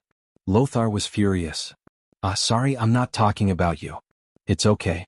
In fact, not many people support his views. However, the councillors generally think that the tribe is trying to conquer the human territory, not our forests. So they think it's best to leave this struggle to the younger races. We only need to strengthen our borders to prevent any possible invasion. That's enough. Hearing this, Lothar could not hide the sadness on his face. This meant that there was no possibility of more troops. Even if he did not want to admit it, he had to admit that the High Elves, mages and rangers were all elite troops that any commander dreamed of. They could often play a decisive role on the battlefield. However, there was no hope for anything now. At this time, Duque smiled. But I see two ranger generals standing in front of us. It was not just the Windrunner sisters. A large number of elves were disembarking. Only now did everyone notice that almost all the elven ships were fully loaded. There were both men and women in this group of elves, and they quickly gathered. One look at their aura and expressions and it was obvious that they were elite rangers who had seen blood. They were not rookies at all. At a rough glance, there were more than 1,000 of them. 2 ranger generals and an elite troop of more than 1,000 people. This could not be said to be insignificant. Duque suddenly realized that there was another short-haired version of Aurelia. 3 Windrunner? All ranger generals? Duque, Lothar, and the others could not hide the surprise on their faces. Aurelia raised her hand. Oh, this is our 4th sister Lilith. She is now the ranger captain. At this point, the apparently gentler Lilith nodded towards him and continued to order her subordinates to organize their troops. Chapter 239. Lilith also had the beauty of the Windrunner family, but her beauty was more reserved. She was not as lively as Aurelia and Cervantes. The wolves behind Lothar were stunned again. Lothar's eyes were also filled with surprise. Lady Aurelia, I'm a little confused. Aurelia took a deep breath. She seemed to be making up her mind about something. She took out a sealed letter from her waist pouch. This is a letter from His Majesty Anastrian to the Alliance's Commander-in-Chief. As Lothar opened the letter and quickly scanned through the human language, Aurelia was also explaining the nature of this support to the others. Because Sir Lothar is the last descendant of the earthy bloodline. Our ancestors have sworn to always help your Emperor Thoradin and all his relatives. Even His Majesty Anastrian could not deny that obligation. He has sent this combat team to thank you for your help. Lothar repeatedly read the letter to make sure that he did not read it wrong. The letter only wrote about a small fleet consisting of 4 light destroyers and 8 ultralight scout ships. There was no mention of the Ranger unit or the Ranger generals. Then what's the matter with you and your Ranger unit? Lothar asked. My sisters and I came here of our own free will, she announced proudly, puffing out her chest. At the same time, she subconsciously flicked her golden hair that could sell shampoo advertisements. She was like a warrior who had sharpened her sword and repaired her armor, ready to charge into the battlefield. I have a completely different view from my people. I sense the evil behind the battle. This will be infinitely more serious than my king imagines. If the horde is as cruel as you say, then the dwarves, high elves, humans, all intelligent life on this planet will face the danger of destruction. When the kingdoms of the humans and dwarves are destroyed, our forest will not be able to hold on for long. She fearlessly looked at Lothar and the other kings behind him. Only then did everyone realize that this beautiful woman's confidence and boldness came from her glorious battle experience. In fact, before Thoradin the Great was born, this woman was already very famous in the war against the trolls. That's right. The High Elves were superhumans with eternal life. And Aurelia should be over 3,800 years old. In terms of combat experience, Lothar's ancestors couldn't compare to Aurelia's. At this moment, Aurelia seemed even more warlike than the beastmen and more righteous than the holy knights. What kind of sentiment was this? Not only did he bravely join the war that even his own country opposed, but he also brought along the elites of almost his entire family. No king or general present was blind. Everyone could see that most of the Rangers had the Windrunner family crest on their badges. Even the elite troops of Duke Mograine of Rotterdam, who was commonly known as the High Lord, and had a large fief, were nothing more than that. Aurelia had definitely dug out all the secrets of the Windrunner family. Lothar was almost moved to tears. Antonidas, who was behind Lothar, obviously had a different opinion. He noticed that Servanas was covering his mouth and snickering behind Aurelia. The old great mage spoke. Yes. Why doesn't anyone praise Madame Aurelia's beauty? I remember when a deputy commander of the Alliance met the Princess of Rotterdam, he not only praised Princess Kalia's beauty, but also presented her with a beautiful magic rose. Now Aurelia and Madame Servanas are so beautiful. I don't think His Excellency Duke Marcus would be so biased, would he? What the hell are you doing? At this moment, Lang, Andoin, and Duque glared at the old man. Everyone could tell that Aurelia had probably brought her family's private troops over for the sake of Duque. What are you messing around for? Servanas's gossipy soul was burning fiercely, and he just so happened to add, Oh? Is that so? Is the Princess of Rotterdam really beautiful? What kind of magic rose is it? I'm not as ingenious as Sir Marcus, but it's something like this. Antonidas flipped his wrist, and suddenly, an ice fire rose with ice on the outside and fire elements flowing on the inside appeared in his hand. Of course, those who had seen it would know that it was quite different from the one made by Duque. This was also deliberately done by the old man. The old man even ran over and offered the flower to Servanas. This is a compliment to your beauty. Thank you. It was really a compliment. Antonidas and Queen Sylvanas had also forced Duque and Aurelia into a corner. Duque was now very sure that Queen Sylvanas definitely knew something and was making a fuss. And Antonidas, this old man, is a bit sinister. Not only Duque, but everyone could tell that Antonidas obviously did not want the Princess of Rotterdam to marry Duque.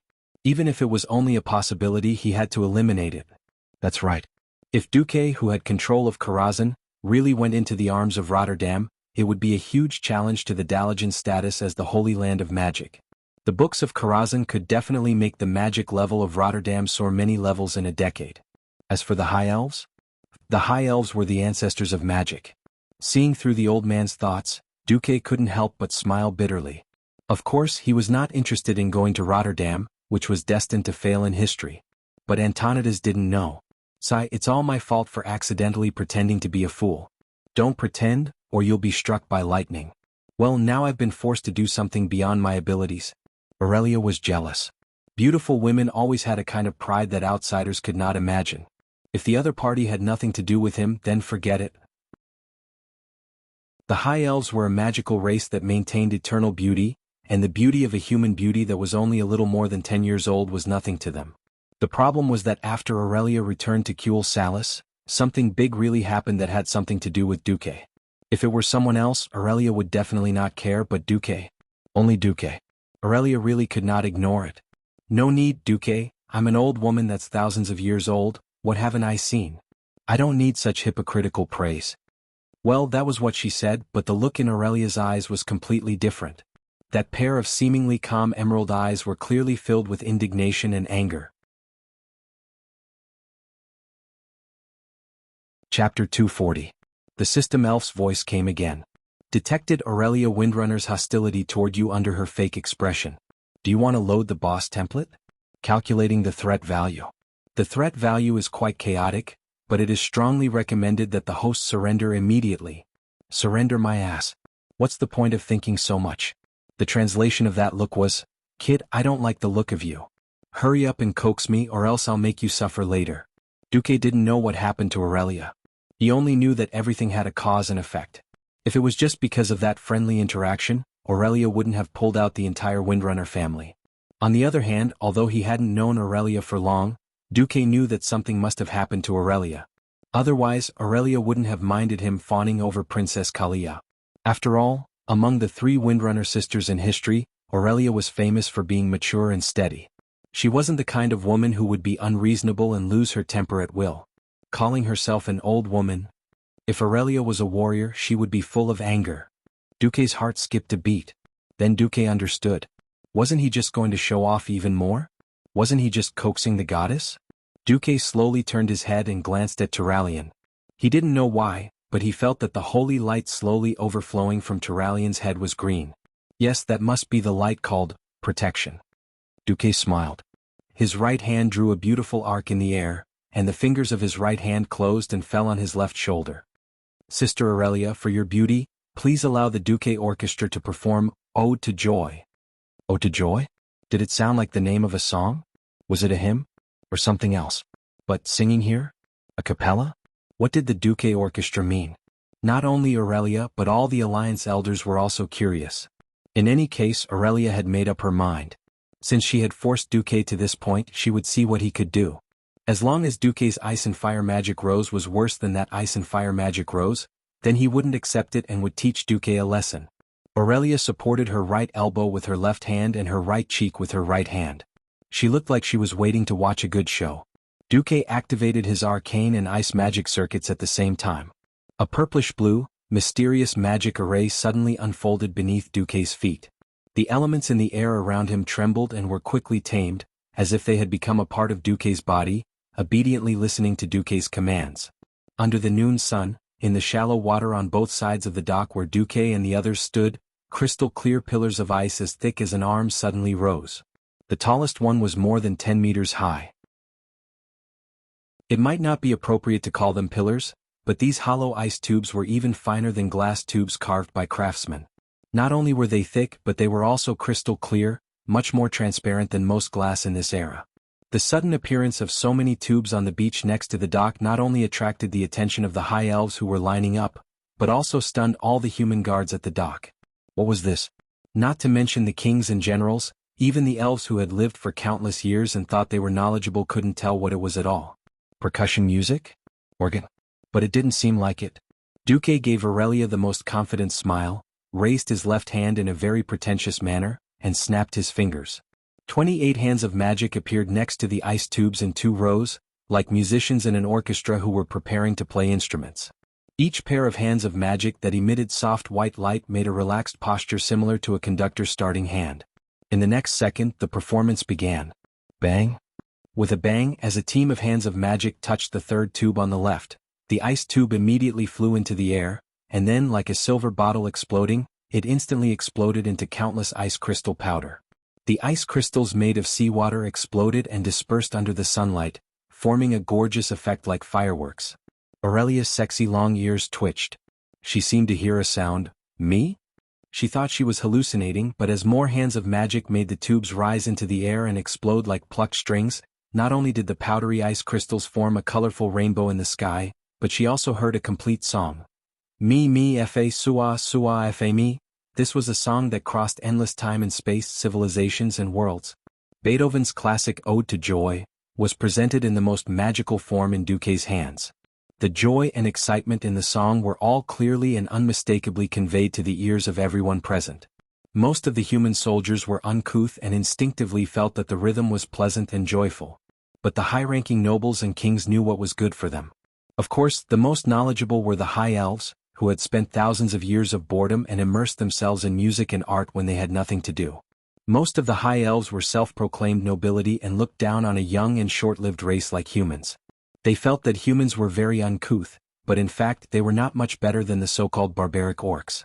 Duque had completely changed their views.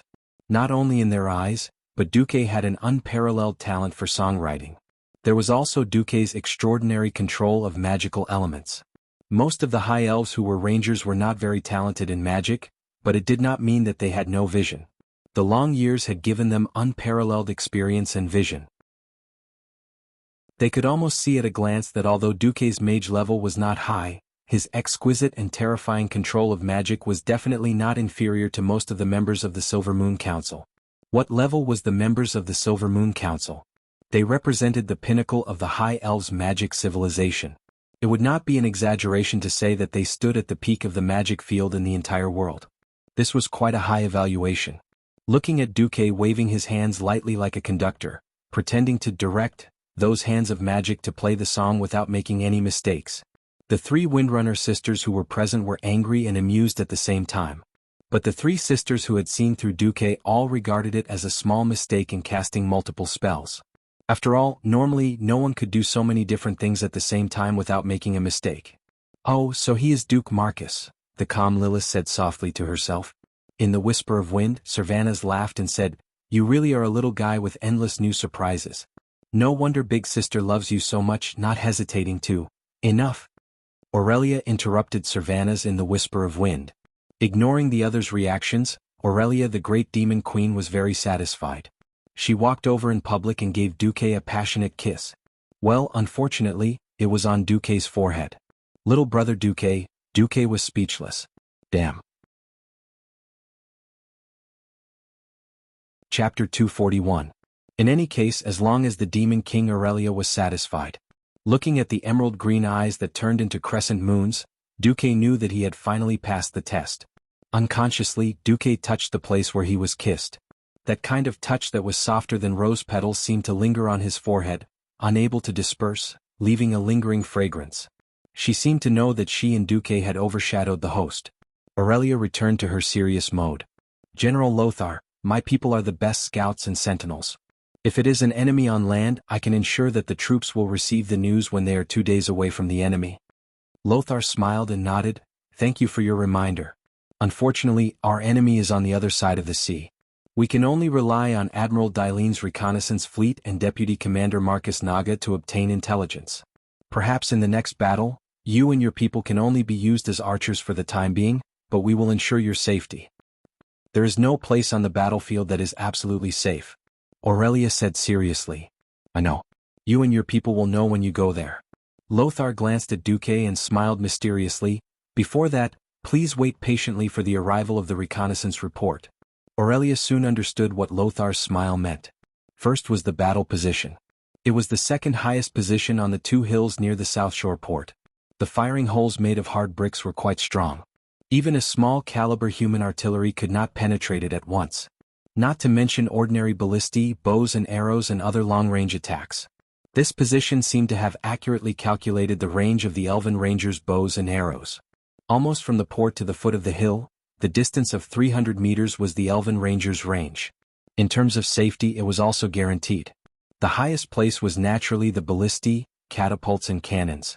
The Elven archers were the second layer, the third layer was the human javelin soldiers, and further down were the 2 layers of pikemen.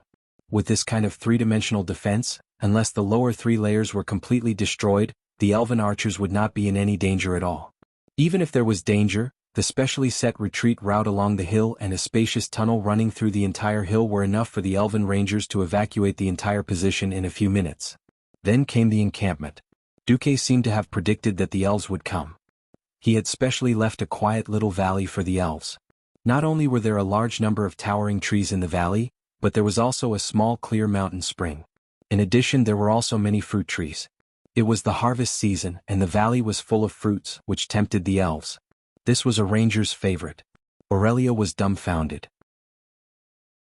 Big sis, you said he's only a 15-year-old kid, but I don't see how he's young. She even knew what you loved the most. You've done your best to mobilize almost the entire Windrunner family. In the end, it's all for your little lover, right? No one would say anything about this. Why did you try to cover it up? Be frank. Servanas teased his big sister. Sister, we are sisters. I'm nearly 1,000 years old. I'm no longer a child. I don't think there's anything to be ashamed of. Humans are short-lived species. Since you like it, you should cherish this short period of time. But I hope that you can speak frankly in the future. There's no need to use things like world crisis or righteousness. Lilith bowed respectfully to her big sister. Aurelia was wrongly accused. If there really was something going on between her and Duque, then so be it. Among the High Elves, this kind of thing was very casual. Many of the High Elf nobles lived rotten lives. But she wasn't. She had always been clean, but after what happened, even her sisters didn't believe in her judgment of the big picture. But Aurelia couldn't refute. In the end, you've gone too far. Aurelia actually burst into tears. This time, it was Servanas and Lilith's turn to be dumbfounded. Could it be that there really was nothing going on between Big Sis and that human youth? On the other side, Duque was in a mess. He had been showing off in front of Aurelia, but High Lord Mograine had come looking for him before nightfall. Originally, Duque was quite interested in befriending Mograine. After all, he was a famous figure in the future, and definitely a hero in Azeroth's history. With Duque's intention to befriend him, the two of them quickly called each other by their names. Who knew that after Mograine pretended to talk about the situation for a while, he actually changed the topic and said that he should visit Lordaeron more often when he was free. Finally, the dagger was revealed. That Duque actually, if you can achieve great things as the deputy commander of the Lordaeron Alliance. By then, what beautiful princess can you not marry? Why do you have to find a high elf who has a completely different lifestyle as your wife? A true noble must have a noble bloodline to be recognized by other nobles. Elves and whatnot are not bad as lovers. Ah yes, Princess Kalia really likes your roses. She asked me to pass on a message that she expects you to have a better masterpiece. Damn, is she telling me that the Princess of Lordaeron is waiting for me? Does this mean that I have to show off in front of the princess in a more gorgeous way than I did with Aurelia today? Oh no, a more perfect gift? At this moment, Duque's heart was full of tears. He constantly hated himself. Why did I have to show off in front of Princess Kalia that night? Not wanting to say anything, Duque decided that once the second battle at the Dark Portal ended, he would return home. Oh no, return to Karazhan to focus on magic training. He would not see anyone. Originally, Duque had ordered that he would not see anyone. But in the evening, Duque's system elf and two of Duque's guards became vigilant at the same time. Who? A man and a woman's voice spoke in unison. The woman was naturally Duque's little maid, Vanessa. She lifted the right side of her maid's skirt at lightning speed, revealing a white thigh and a neat row of throwing knives tied to it. It was probably a thief's ultimate skill, fan of knives, throwing more than a dozen sharp knives at any suspicious target. The man was Duque's new guard, one of the first 5 holy paladins, Gavinrad Bad Luck. There was a turning point in history. Originally, Gavinrad, who was born in Stormwind City and was a holy knight under Lothar, would have become a member of the Silver Hand Knights, but Lang and Lothar arranged for him to be a guard for Duque. At this moment he raised his war hammer. At this moment 2 slender and perfect legs hung down from the eaves, and Servanas's voice sounded. Hey Duque, did you know? Big sister spent 3 months in the Black Prison not long ago. Chapter 242. Duque was dumbfounded after hearing that. Jail? Jail? Why would Aurelia go to jail? There was no record of Aurelia ever going to jail. What's going on? Duque's face was as gloomy as water. Vanessa, Gavinrad, please leave for a moment. Your Excellency, Gavinrad still wanted to persuade Duque. After all, in his eyes, the High Elves weren't very reliable. I insist. Duque was resolute. Vanessa had never seen Duque react so fiercely. She suddenly realized that this High Elf named Aurelia had an extraordinary place in Duque's heart. Vanessa and Gavinrad left. They didn't go far. They were less than 20 meters away from the house, staring at the window quietly. Servanas somersaulted into Duque's room. Servanas couldn't hide his surprise as he looked at the hands of magic that were scribbling documents all over the room. But she soon focused her attention on the person in question, and she saw a pair of eyes that were full of remorse. They shouldn't be the eyes of a carefree 15-year-old boy. They were more like the eyes of someone who had been through vicissitudes and pain. Savannah suddenly felt that she had come to the right place. "Speak. I'm listening." It wasn't an order but more like a plea. Sitting behind the desk, Duque clenched his fists and pressed the back of his fingers against his lips. "That's because of a High Elf Mage Apprentice Handbook." Duque's heart lurched and his face darkened. He clenched his fists so hard that his knuckles turned white. His teeth bit his lips at some point, and the blood flowed into his mouth. It was salty. Duque couldn't help but recall that everything started when he met Aurelia after he transmigrated to this world. If Aurelia had helped him drive the wild boar away, he could have easily dragged the carcass away. In that case, this letter containing the secret manual of the arcane fire circuit that the Sun King had imparted to Kale, that was the key to Duque's true rise. It was not an exaggeration to say that without this handbook, Duque could have become an outstanding mage. However, it was only excellent.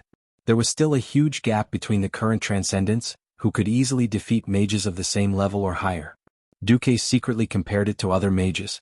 Even those legendary mages like Krasis and Kel-Thuzad, his arcane fire magic circuit, was not inferior. What did he rely on? Wasn't it just Aurelia's seemingly unintentional gift? It was hard for Duque to say what kind of attitude and feelings he had towards Aurelia. But Duque definitely knew one thing that couldn't be erased. Aurelia was definitely his benefactor. Now that Aurelia was in jail because of him, Duque almost went mad with anger. Cervantes did not seem to see Duke's reaction, and continued to tell his story in one breath. Queen Sylvanas, who was proud in front of the world in later generations, was now telling a slightly sad story in the tone of a little girl next door. Originally, it was purely an accident that this handbook fell into Elder Sister's hands. But Elder Sister didn't know that third sister, Sasha, had signed an agreement that forbade this handbook from being circulated to anyone outside the Windrunner family. Violators would be severely punished. Sasha forgot to tell Elder Sister about this. She only told Elder Sister to return this handbook to Prince Kale. That's when she passed by the Dalajan. In fact, the prince wouldn't use this handbook. However, due to his adherence to the confidentiality of magic, the prince who didn't receive the handbook reported this matter to the kingdom. Later, this matter alarmed His Majesty, Sun King Anastrian. Originally, it wouldn't have been a problem even if an apprentice's handbook was lost. Even if there was a problem with the power of the Windrunner family, it could be easily settled. The problem was that this handbook contained the secret of the Sunstrider royal family's arcane magic circuit. If this secret hadn't been cracked and used, Elder Sister would still be fine. The problem was that there was a human youth who obtained this handbook and discovered this secret. He even used the arcane spell circuit training tutorial in this handbook to complete the basic construction of the arcane fire magic circuit in one step. If this youth was an ordinary person, as long as the Kuel Salus royal family sent a spellbreaker troop to destroy his magic circuit and stop the leakage of magic, then everything would be fine. Unfortunately, when this matter was discovered, the youth had already become an important minister of a human kingdom. After all, this matter was the High Elf's own fault. Moreover, the Sun King's secret possession of the magic circuit construction aroused strong dissatisfaction from the Silver Moon Council. So in the end, Elder Sister was only sentenced to 3 months of imprisonment in the Black Prison. Perhaps you will think that 3 months is not long, but for the Windrunner who loves freedom and is naturally undisciplined, this is more painful than the death penalty. Elder Sister wouldn't let any of us sisters tell you. But I still couldn't help it because not long after Elder Sister came out, she asked about you again. When she heard about your deeds and that you became the Alliance's deputy commander, Elder Sister, who originally planned to come alone, used all her connections and mobilized the entire Windrunner family's elites to help.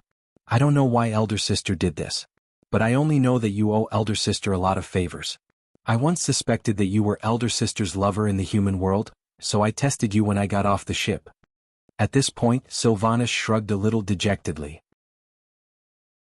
Well, I still don't know what the relationship between you two is, but if you harm Elder Sister again, this time it will be the other 3 sisters who won't let you go. After a long sigh, Duque opened his mouth. To Queen Sylvanas' surprise, Duque did not promise any compensation, nor did he make any oath. He just said something without rhyme or reason. Time will eventually prove that I am lucky to know Aurelia. It is the Windrunner's luck that Aurelia knows me. Sylvanas tilted her head curiously, and then her figure flashed and disappeared into the gradually darkening sky. The room fell into silence again. After a long time, Duque suddenly said, "Sister Aurelia, shall we go out for a walk?" The forest 30 meters behind the wooden house was also dead silent. After a full 10 seconds, a faint response came from the forest. Okay. As the night fell, Duque and Aurelia walked side by side in a forest far away from the refugee camp and the military camp. Chapter 243. The woods were quiet. Apart from the chirping of insects and birds, there wasn't even the roar of large beasts. There might have been beasts before this year, but since the arrival of a large number of refugees and the repeated sweeps of locust-like hunters, there were only small beasts left in the forest of the Hillsbrad Hills. The two walked side by side for a long time without saying a word. The atmosphere was quiet and a little awkward. Especially Aurelia, she began to panic a little. After a year, Dooku had undergone an earth-shattering transformation. She heard that the curse made him a little older, but she didn't expect that he had changed from a 15-year-old boy to a handsome young man. In the past, she could look down on Duque with her tall figure, satisfying her impression of a big sister. Now, because of Duque's growth, even when she walked with Duque, she felt like lovers? Originally, she was just curious about Duque. Because a 15-year-old human male was no different from a baby in Aurelia's eyes. So, Aurelia could tease Duque and make fun of Duque. But in just a year, Duque's change was so great that Aurelia was tongue-tied. Regardless of whether it was in terms of physical growth, strength, or status, it was all in terms of growth. This Duque was completely unfamiliar to her. But Duque seemed to know her very well and had prepared everything for her, which made her feel extremely warm. Not only was Aurelia confused, but Duque was also confused. After thinking for a long time, Aurelia spoke first. Actually, you don't have to care about me being in prison. I should say that I'm just in solitary confinement. I'm also treated well in prison. When you grow up, you will understand that everyone has to be responsible for what they do. Although I was punished for my mistakes, it has nothing to do with you. Don't feel like you owe me anything. Duque smiled faintly. I don't think the kings of the 7 human kingdoms are stupid enough to let a child be the deputy commander of the alliance. Aurelia was choked by Duque. Aurelia suddenly became angry. She had been imprisoned for 3 months for this brat, and this brat was actually showing off. Aurelia reached out and wanted to knock Duque's head. Duque's bright eyes made Aurelia's movements stop. Aurelia, from the moment Servanas told me about this, I've been wondering if I should do something to make it up to you. But I realized that if I did that, it would only make you feel worse and it would also make you look down on me. Aurelia blinked her big green eyes as if saying, How did you know? Not only do you have a sense of responsibility, but you are also a person with a sense of justice and fairness. You will feel that it is your responsibility. Even if I have a vested interest, I should not be responsible for your mistakes. Right? Aurelia took a deep breath. That's right. Duque screamed in his heart, That's why you will become the heroine of later generations, the heroine whose statue is placed in Storm City's King's Valley, admired by all the citizens of Storm City and everyone who comes to King's Valley. A kind of excitement surged in Duque's heart. The reason why you mobilized the Windrunner family to send out troops is not because I am the deputy commander, but because on one hand, you discovered that the situation on the continent is deteriorating rapidly. On the other hand, you think that with my help, you have more confidence in letting your people play a better role in this war. Because you have also carefully studied everything I have done in the past year, right? Duque's words went straight to the bottom of Aurelia's heart. She didn't know when it started, but Aurelia's eyes were a little red. That was the feeling of relief that came from finally being recognized for everything she had done. In the end, she nodded heavily. At this time, Duque suddenly reached out to grab Aurelia's arms. Aurelia was stunned for a moment, but in the end, she didn't resist. Duque stared into the clear eyes of this beautiful elven ranger. Straighten your chest, Sister Aurelia. Because of the letter you sent, Storm City had a once-in-a-century magic genius. This genius relied on this circuit to support Karazhan in the battle to kill his way to Sargeras. Because of your letter, Storm City had a great mage who was good at using flames. He burned hundreds of thousands of orcs. And because of your letter, this genius young mage created a giant ice block and saved 50,000 elite Stormwind warriors who had no hope of escaping. In the end, because of your letter, a new legend was created, and this legend continues to write the legend of him and Aurelia Windrunner as the deputy commander of the Alliance. With your momentary sacrifice, you cultivated a child of destiny who changed the history of the entire continent, and even the fate of all intelligent creatures on the planet. Sister, will you feel better if I say this? Duque's words were like enlightenment, and it suddenly made Aurelia wake up. Aurelia's eyes were filled with that almost untamed wildness again. Oh, why didn't I realize before that you were so good at talking, kid? In that case, my 3 months in the little black room were not in vain. It seems that I should consider giving you a trophy or something. Duque smiled. That's good. Stop being so smug. I spent 3 months in a little black room with no fun places to go and no books. That's not a small price to pay. Kid, are you ready to be my servant? I've been very busy recently. I probably have to work for someone and it might be 100 years later, Duque said seriously. Bastard. No one can renege on a debt to me, Aurelia Windrunner. No one. Aurelia pretended to roar and choked Duque's neck. As a man he will definitely not owe anything. Well, that's it? Aurelia suddenly remembered something. We sisters look quite similar and you humans all look the same to us high elves. How did you tell us apart? Luckily you did, or else I really wouldn't be able to defend myself. Duque remained silent, because everything he said could be used as evidence in court. Yes, if he confessed he would be severely punished. If he resisted he would be lenient and he would go home for the new year. Unfortunately, Duque only controlled his mouth but forgot to control his eyes. He unconsciously glanced at Aurelia's cleavage. With just one glance, Duque was in trouble. Aurelia suddenly realized that this little bastard could tell them apart based on the weight of the Meat Mountain Demon King. You bastard, slap. A crisp slap came from the forest, startling countless birds. Chapter 244. Watch. The mighty Sea King, Sky Wizard, and Alliance Deputy Commander Duke Marcus was in a small wooden hut, nursing his wounds. Sir, you have no self-respect. There is no need for you to accommodate that wild woman from Kuel Salis. As a powerful wizard who deserves the most perfect protection, as an important minister of Stormwind, as one of the most important figures in the Alliance, you should consider finding a suitable noble lady to marry. Instead of running to those wild women who jump around in the forest all day and getting beaten up. Gavinrad was using holy light to treat Duque's wounds. Duque grimaced but did not refute Gavinrad's words. This did not mean that Duque approved of it. It was just that it was useless to say anything. Gavinrad Misfortune, as the most capable of fighting among the new generation of Stormwind City nobles, was forced by Lothar to attend Archbishop Fail's ceremony and became one of the 7 Holy Knights. Unfortunately, among the 7 Holy Knights, Gavinrad's strength was only above the weakest Windsor, and even below Bolvar, whom Duque had forced in. As one of the 5 Holy Knights in history, Gavinrad also had the least presence. In the later Battle of Andoril, Gavinrad died at the hands of Arthas, who had turned into a Death Knight. It was not that Gavinrad was weak. In terms of strength, if the strongest Uther was defined as the maximum value of 100, then Gavinrad would be around 82. It was probably at an excellent level. The main reason was that the other Holy Knights were too arrogant.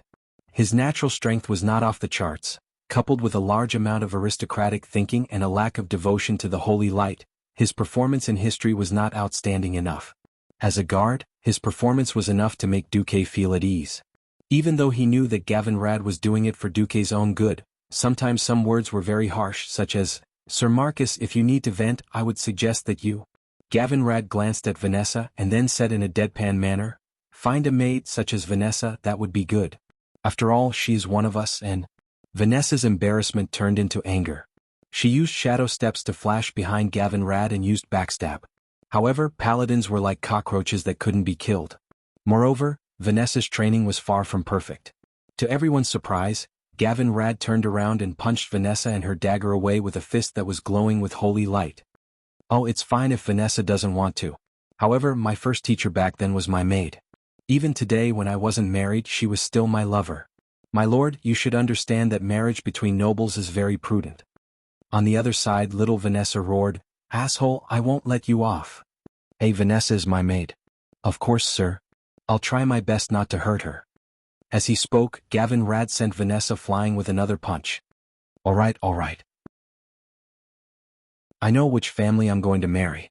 Don't talk about this anymore. Understood, my lord? Apart from thinking like a noble, Gavinrad was also an excellent paladin. However, that was all. Duque would send Windsor to help him control the Marcus family's private army, but he would not let Gavinrad go. In the following days, the relationship between Duque and Aurelia. How should it be said? It should be normalized. Things would go as they should. They would not be overly intimate, nor would there be any so-called estrangement. The two got along naturally. The only problem was that Aurelia still often treated Duque as a child. Lothar also teased Duque from time to time, saying that he had occupied the two most beautiful elven rangers, but could not eat either of them. Time entered November 11th. Lothar found that there was nothing that could make him laugh. The Griffin sentries stationed near the wetlands, near the mountains around Iron Stove Castle, had returned, almost as corpses. In order to ambush them, the Horde had sent out a large number of search teams. Proudmoore's ship had also returned, and Duque's Naga scouts. They all brought the same bad news. The Horde had seized more than 90% of the land of the dwarf kingdom of Cosmodin, and began to use the dwarven mines to build their own ships. Unlike the wooden transport ships before, the ships were large and rough iron ships. They were very clumsy, but they could carry thousands of orcs in their cabins. These ships would quickly carry the Horde across the water. Their target was obviously South Shore, or to be precise, the west coast of South Shore. Because these days, there had been countless Horde scouting boats trying to pass through the Naga and Murlocs to investigate the movement on the west coast. South Shore, on the other hand, did not have a single Horde scouting boat. It was completely like an abandoned target. It seemed that if the Horde successfully landed on the west coast of Hillsbrad, they would be at the midpoint between here and Gilneas, not far from the territories of Gilneas, Dalagen and Alterac. Then the Horde would have the initiative, and the orcs could attack in any direction. If the Alliance could move quickly, they could wait for the Horde to arrive and fight them head-on. Gather the army. Lothar roared, abandon everything we don't need. If we are alive, we can send people back later. Now we just need to maintain speed. Let's go. Let's go. When his other adjutants were about to go out of the headquarters to gather their own troops, Lothar turned around and looked at Duque. The king stood next to him. Sorry, your South Shore defense line seems to be useless. The Horde has changed a great chief and it feels much smarter. Lothar comforted the young Duque. Not only Lothar but many others also gave Duque a comforting look. Everyone knew that Duque had spent an unimaginable amount of effort to build the South Shore defense line. As the representative of the elves, Aurelia also attended the meeting. She almost wanted to go up and comfort Duque. At this moment, Duque suddenly spoke. General Lothar, do you want the few elites of the Alliance to fight against the Horde in the open wilderness? Lothar looked a little unhappy. What else can we do? We can't control where the Horde will land. We can't set up a long defense line along the entire Hillsbrad coastline at this time. If the Horde lands on the west coast, they will directly bypass your defense line in the direction of the sea in South Shore, and all the Alliance troops will be surrounded and annihilated in South Shore. Lothar was half explaining and half commanding to Duque as a senior tactician. At this time, he and Aurelia both saw the corner of Duque's mouth raised. Then let the Horde come to South Shore themselves to die. Duque snapped his fingers and Windsor immediately understood. He walked out of the command post and waved two red flags high. Then the next moment, countless forts suddenly appeared on the hills in the distance where there was only green. Lothar and the others were stunned.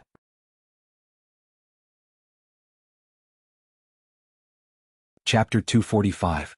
That's impossible. One by one, the green trees fell to the ground, revealing the behemoths behind them. They were grayish-white fortresses of varying heights, some with 2 floors, some with 4, and some with 5 floors. They followed the winding terrain of the hills by the beach, extending all the way to the horizon. How many fortresses were there? It was as if Duque had captured all the stonemasons and carpenters in the world overnight and made them work for 100 years in an instant. King Tyrrhenas and the others were not familiar with Duque. Even Leon and Lothar, who had witnessed the miracle of cement, were confused. When did Duque get so much cement? When did he organize the craftsmen to make so many fortresses? He had practically fortified the entire coastline. Not only the leaders in the command center, but even the soldiers who passed by the mountain could not help but point at the things on the mountain. Seeing Duque conjuring up so many bunkers like magic, everyone in the command post felt a sense of reverence as if they were worshipping a ghost or a god. Are all these real? Lothar could not even speak properly.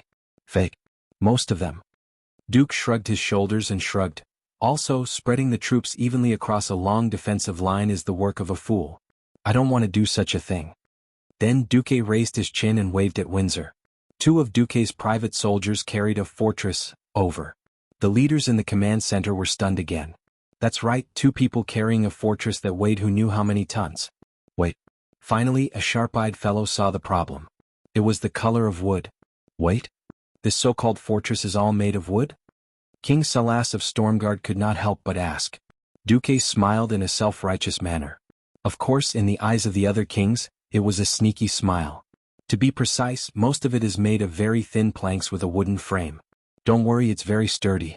Unless there's a strong gust of wind for more than a day, it won't break. A group of big shots walked out of the command center and looked at the bunker again and again. They could not help but praise Duque's wonderful idea. At first glance, it looked like a complete house, but in fact all the materials used were minimized. The inside was filled with wooden planks and strips, and the outside was smeared with lime and mud, making it look like a blockhouse made of bricks and wood. If one were to look at it from afar, no one would be able to tell that it was just for show. Not to mention ballistae and cannonballs, even an arrow would be able to pierce through this thing. The problem was, if so many of them were placed on the hill, it would be very tall. It was a steel line of defense. Duque clapped his hands. All right, I've arranged for the javelin throwers to be stationed at the key points. Next, I'll have to trouble Aurelia to send half of her rangers to defend the key points. Together with Admiral Dalen's patrol ships and my mere people, there should be no loopholes. General Dalen was obviously delighted. Aurelia, on the other hand, rolled her eyes at Duque flirtatiously. The flirtatious look was fake. The main thing was that Aurelia remembered how Duque had tricked her into tracking him. Those eyes were clearly saying, "Little thief, you're the most cunning of all." Of course, it was a different matter from how others saw it. King Alterac Eden muttered unhappily, "Didn't you say that the tribe changed to a new chief? Is this guy smarter than before? Will he fall for it?" This was indeed a problem. But it was not a problem for Duque. After the demonstration, everyone returned to the command center.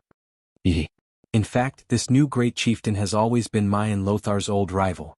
Duque laughed heartily as he looked at Lothar. Black Hand is just a brute. All his previous strategies were the ideas of his deputy, the current chief, Orgrim. If you pay attention, you'll find that this guy's fighting style is actually the same as his opponent's sudden inspiration in the Elven Forest. Lothar rubbed his chin as he recalled the past. Yes, I'm also curious about the enemy's commander. He can fight head-on and has strategies and tactics. I thought he was an enemy with a strong sense of the big picture. I had my doubts for a long time after killing Black Hand. Such a smart guy shouldn't have challenged me to a duel. Hey, you haven't answered my question yet. King Eden was very unhappy. Why do you think he'll definitely send the tribe to their deaths at South Shore, where we have the best defense? Based on the fact that I understand my enemy? Based on the fact that they will think, since we are going to attack by force anyway, we might as well attack the place with the best landing conditions. Duke purposely paused for a moment. There must be people who are not convinced by my words, right? Humph. King Eden snorted coldly. Duke raised his right hand and pointed his thumb at the huge block of ice that was placed next to the window of the command center. During the previous alliance meeting, some people questioned whether that ugly head belonged to the tribe's chief. Now we can try it. If the tribe really refuses to come, we'll hang the head at the gate of South Shore and raise the war flag we stole. We'll know whether these two things are real or fake once we try them. When Duque said this, Lothar's eyes lit up astonishingly. Lang even clapped his hands in amazement. Good. If the old king of a country was killed on the battlefield and even his head was cut off, what was the easiest way for the new king to establish his authority? Wasn't it just to kill the old king's enemy and clear his name? Could also boost the morale of the people. The same logic applied to the tribes that were more courageous and valued individual strength more. Antonidas stroked his long white beard. Are we going to hang the chief's head from the start? No. Duque shook his right index finger. That's too wasteful. I'm very confident that Orgrim will attack South Shore. This move is just a safety measure, or it can only be used when forcing the tribe to bleed. Force the tribe to bleed? How ruthless. The kings could already imagine how the tribe would feel when they found out that South Shore was a super tough nut to crack and was about to retreat but had to continue sending troops to deal with this death trap. That wasn't all. Duque drew a line on the map. As long as the tribe can't cross the sea through this shortest route, they'll have to make a big detour no matter if they go west or east. By then, Dalen, your fleet can. If the tribe went around South Shore through the wetlands, it would be hundreds or even thousands of nautical miles no matter which way they went. If Dalen's fleet couldn't even handle the transport ships that wouldn't resist, they might as well sink themselves.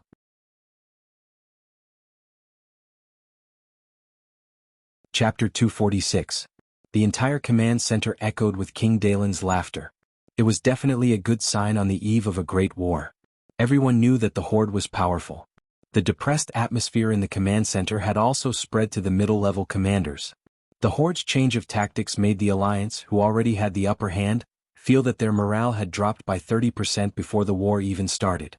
They did not know that the Battle of Hillsbrad on the west coast had indeed happened in history. The Alliance had paid a heavy price for the victory. Ah!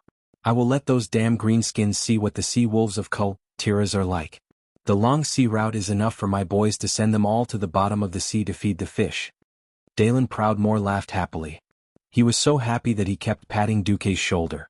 Yo, Duque, you really don't want to consider my Jaina? She's only 3 years younger than you. She can get married in a few years.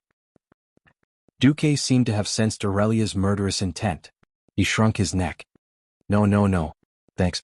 I won't consider marriage for the time being. Actually, Aurelia did not have much of a reaction. However, when Duque glanced at her guiltily, everyone felt that there was definitely something going on between her and Duque.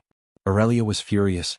If they were not in the Alliance command center, if Servanas did not secretly pull her back, the Demon King might have gone crazy. However, at this time Aurelia could only pretend that nothing had happened. She smiled elegantly and looked out of the window as if there was an opera in the air. God, you're so blue. Aurelia felt that she was an idiot. It's all that little bastard's fault. Behind Aurelia, the second sister of the Windrunner family covered her mouth and snickered. Okay, gentlemen. Lothar clapped his hands to attract everyone's attention. Thank you, Mr. Marcus, for your brilliant plan. Let's make some changes to the battle plan. Everyone has seen South Shore's defensive line. I don't think we need all of our troops to defend South Shore. We can mobilize a considerable portion of our mobile forces to prevent the Horde from attacking the west coast. The military meeting continued. South of the sea. Half a day later, Chief Orgrim Doomhammer received a shocking piece of news in the main tent of the Wetland tribe. The Alliance had fortified the entire coastline. What's the problem? As long as there was enough space to spread out, the weak humans were useless. Great Chief, if you're afraid, you can let me, Red Mafia, play forward. Rend Blackhand, the foolish son of the former Great Chief Blackhand. He and his brother Mame had always believed that Orgrim had killed his father in a despicable manner and then ascended to the position of High Chieftain. Orgrim really wanted to kill these two brats. Unfortunately, Orgrim couldn't do it. After the battle at Stormwind City, the Blackrock tribe had lost too many of their elites. At this time, his son would undoubtedly cause the already weakened Blackrock tribe to split again. Orgrim didn't want to see this happen.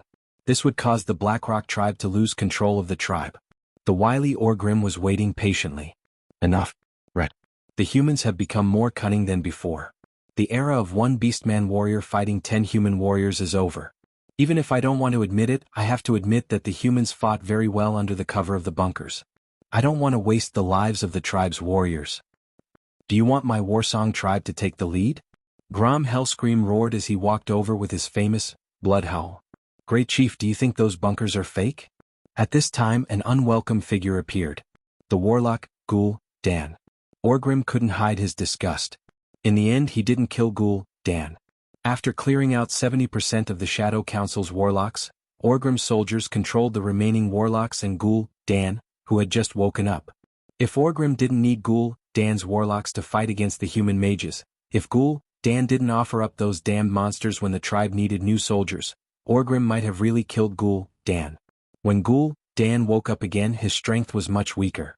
When Mediv died, he let his soul sneak into Medivh's sea of consciousness to steal something. In the end, Duque stabbed Mediv in the chest, causing Ghoul Dan to suffer. Ghoul Dan lost half of his soul because of this. After waking up, in order to survive, Ghoul Dan submitted to Orgrim. No matter how much Orgrim hated Ghoul Dan for murdering his good friend Durotan, he had to admit that Ghoul Dan was the only one who could help him in terms of strategy among these tribal leaders whose brains were all muscles. I think it's fake, but I'm not sure. The humans have a way to build a sturdy fortress in a short period of time. I personally went to see it. 3 days ago there was nothing there. 3 days later, there was a fortress that couldn't be destroyed even with a catapult. It was obvious that Duke Cement had caused Orgrim to misjudge the situation. The power of a transmigrator was evident. Ghoul Dan laughed evilly. Won't we know if we test it out? I can have one of my warlocks follow your scouting ship. Okay. After returning to South Shore, Duque was tricked. On a journey to the furthest point of the west coast, Aurelia seemed to have done something to Duque's horse. Duque's horse seemed to have entered heat, jumping around Aurelia's horse. Duque's bones were about to fall apart. On the way up the hill, Aurelia tricked Duque again. "Oh, so it's like that. This is the place where my rangers will be stationed." It didn't sound like a problem, but anyone would have a mental breakdown if they were constantly being whispered into their ears. It was like a ghost. Even though this wasn't surprising at all. After Aurelia's arrival, Duque understood how quickly and quietly Aurelia could appear and disappear. Aurelia would often suddenly speak into Duque's ears when he wasn't aware. It seemed intimate, but it was just to scare him. And it seemed like the Demon King was enjoying it. At first, Gavin Rad tried to stop this. Firstly, Duque didn't let him chase Aurelia away. Secondly, speed wasn't a paladin's forte. Thirdly, he was powerless to stop it. In the end, Gavin Rad obediently became a third wheel.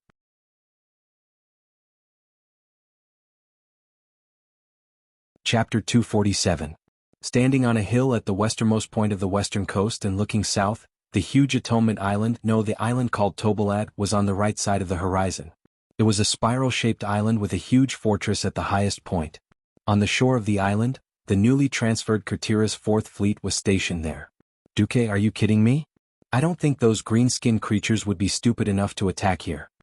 Aurelia gently placed her hands on her hips.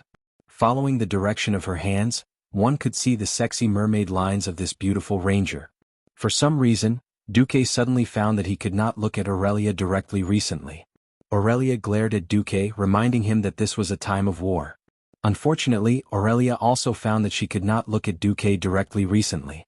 Even if she kept telling herself that Duque was just a 15-year-old kid, she still couldn't believe it. But he did not look like a kid. Alright, back to the main topic. The place they were at was very delicate. From the topography of the mountains, there were towering mountains to the west. Even the beastmen would find it extremely difficult to climb up the steep cliffs of almost 90 degrees. This was definitely a nightmare for an army to disembark. The hill they were standing on had a slope of about 45 degrees, all the way to the beach. It could be said that this was the limit for an army to disembark. Aurelia did not think that the horde would probe here, mainly because they were too close to Kurtira's 4th Fleet. Even if the 4th Fleet was weaker and only had half the number of the first 3 fleets, it was still not something that the horde's transport ships or reconnaissance ships could contend against. No. Aurelia, have you noticed that the geographical position here is very delicate? It happens to be within range of the island's cannons. The female elf stroked her gorgeous blonde hair. She noticed that the island was a little far away. If they passed through the side of the island because of the protruding mountains on the west side, there would be a blind spot that long-range weapons could not reach. If they broke through here, the cannons on the island would not be able to reach them. But here, Duque had actually built a huge bunker. A 5-story blockhouse was built here using cement mixed with newly arrived volcanic limestone. The lowest level had a total of 8 cannons, and the second level had 12 ballistae. There were also catapults on both sides of the blockhouse. This configuration was almost comparable to South Shore. "I want you to destroy all the scouts of the tribe in the shortest time possible. I can only leave this task to you, Aurelia," Duque said with bright eyes. The female elf was obviously snubbed. She put her hands on her waist and felt as if there was an invisible tail on her butt. "Umph. You seem to know quite well who is the strongest woman in the Windrunner family." Duque face-bombed, sweating profusely. On the way, Duque arranged for Sylvanas to guard a blockhouse midway between South Shore and this place. In Aurelia's opinion, that was the most likely place to be tested. Because of this, Aurelia threw a tantrum for a long time. Now that the great Demon King was satisfied, she let him go. Aurelia, who was ready for battle, felt that Duque was a hindrance. She said that he, as the deputy commander, did not need to worry about the specific layout of the battlefield and sent Duque away. Duque had thought that this was the end, but on the way back to South Shore, he saw 2 long legs dangling in the air. The green boots hanging in the air were really eye-catching. Coupled with the long legs that were definitely more than 10 meters long, it was hard not to see them. Elves were slender to begin with, and Queen Sylvanas' long legs were even more exaggerated. Not to mention the extra fat, it was a perfect beauty that would have been too plump if there was more but too skinny if there was less. Duque, Gavin Rad, Windsor and Duque's guards stopped their horses. "Alright, Hill. Sylvanas, what's the matter?" Queen Sylvanas' legs swayed as if she was kicking the water, and there was an intoxicating laziness in her expression. Nothing, I just feel that. Are you looking down on me? It seems like you gave me the most likely place to find orc scouting ships, but in fact you think that my sister's place is the key, right? This intuition, the Windrunner sisters are all monsters. Duque sighed. Yes, I have to admit, in my mind the probability of that is 5 times higher. Why did you arrange it this way? Queen Sylvanas asked casually. Because you don't look motivated? Duque decided to play dumb. Everyone knows that you are a famous salary thief, incul salus. You get the benefits of a ranger general, but you don't do any proper work. Of course, this was just a facade. The main reason was the suppression of the Silver Moon Council, or rather, the suppression of the High Elves mages on the entire ranger faction. The mages who mastered magic were the rulers, but the rulers also needed more ordinary warriors to maintain the pyramid structure of the ruling class, so they always suppressed the ranger faction. Moreover, the High Elves were originally exiled by the Druid faction, the dominant Night Elves, because they had different opinions on the use of magic. Therefore, the mages had been suppressing the more natural ranger faction for thousands of years. Unable to accept the excellence of the 3 Windrunner sisters, the Silver Moon Council only promoted Sylvanas to the rank of Ranger General because of her undeniable military achievements. But this was the limit. The Silver Moon Council had been making things difficult for Sylvanas and suppressing him in almost every way. If the Hindustani family lost a cat, they would ask her to look for it, but if there was a big incident like an arcane puppet going berserk, she would not be involved. This was for the sake of political balance and also a compromise. Sylvanas had the title of Town Security of Cul Salus, the general of the city guards, and could not do anything at all. Oh, don't look down on the women of the Windrunner family. Any one of us 4 sisters has killed 3-digit trolls, Sylvanas complained. Strangely, Duque found that Queen Sylvanas had entered a serious mode. Most of the women of the Windrunner family had a lively and curious side to them. If they ignored their innate desire for battle because of this side of their personality, someone would definitely pay a terrible price. Duque quickly drew a cross on his chest with an invisible hand of the soul, and secretly said, Namo Amitba and Amitba Buddha, then put on a face that showed that he valued Queen Sylvanas very much. Oh, I believe so too. Since you have spoken, then fine, I will prepare a special seat for you in South Shore in 3 days. There will be prey that you will be satisfied with, Duque promised. That's more like it. Sylvanas' figure suddenly disappeared from the big tree trunk. Chapter 248. The next moment, Sylvanas suddenly appeared behind Duque, who was riding on horseback. It looked like the 2 of them were riding on the same horse, incomparably intimate. In reality, Queen Sylvanas did not put any weight on the horse at all. She was so light that he could not feel any weight at all. Her hands pressed lightly on Duque's shoulders and she came up from Duque's right back. A strange natural fragrance gently brushed past Duque's ear, making Duque's heart itch. Then Duque suddenly felt a strange touch on his right cheek. It was the touch of red lips. Unlike Aurelia's soft kiss last time, which was like kissing a child, this kiss felt between intimacy and warning. Between kiss and bite, there was a hint of a reward but also a faint warning. Yo, the great lad that my sister has taken a fancy to. This is your reward in advance. But if you dare to break your promise, I will bite off a piece of your flesh in the same place. After the lightning kiss, Queen Sylvanas's warning came through the whisper of the wind. Duque touched the right side of his face, not knowing whether to laugh or cry. Was this a warning? Or a reward? In any case, Duque was teased again. Sylvanas's green figure suddenly disappeared without a trace. She was ridiculously fast and her graceful figure was also dazzling. On the other side, Gavin Rad chuckled unkindly. Hey, you're not qualified as a bodyguard, Duque complained. As long as you give the order to label Lady Aurelia or Lady Sylvanas as an enemy, my warhammer will definitely not hesitate to smash that beautiful face. Gavin Rad's face had a naughty look on it. The subtext was, do you dare, Duque? Duque would not do that even if he was out of his mind. That was Queen Sylvanas. If he could change history and save Queen Sylvanas so that she would no longer be the cold undead queen, but a warm and lively Sylvanas, that would be perfect. Thinking of King Lang, who was still alive and kicking, Duque suddenly felt confident. However, could Sylvanas still be called Queen if she did that? Duque suddenly felt a little melancholic. At this moment, Gavin Rad muttered softly, thank goodness you didn't take fourth brother as well. Otherwise, you would have become everyone's enemy. What? Duque was stunned for a moment and didn't pay attention. Oh, nothing. As expected, the tribe's probing came on the second day. It was a dusk raid. Almost 30 transport ships rushed out of the sea almost as night fell. Currently, the horde was indeed lacking in warships. The clever orcs had found another way to solve the problem of not having control over the sea. That was speed. It was unreasonably fast. It was insanely fast. This wasn't the latest metal lump, but an earlier batch made of pure wood. It was lighter and faster. The hull was ridiculously low. There was no mast, no tower, and no deck could be seen from the outside. The part above the sea was almost completely covered by defensive shells. The orc laborers covered the top of the ship with large shells for defense.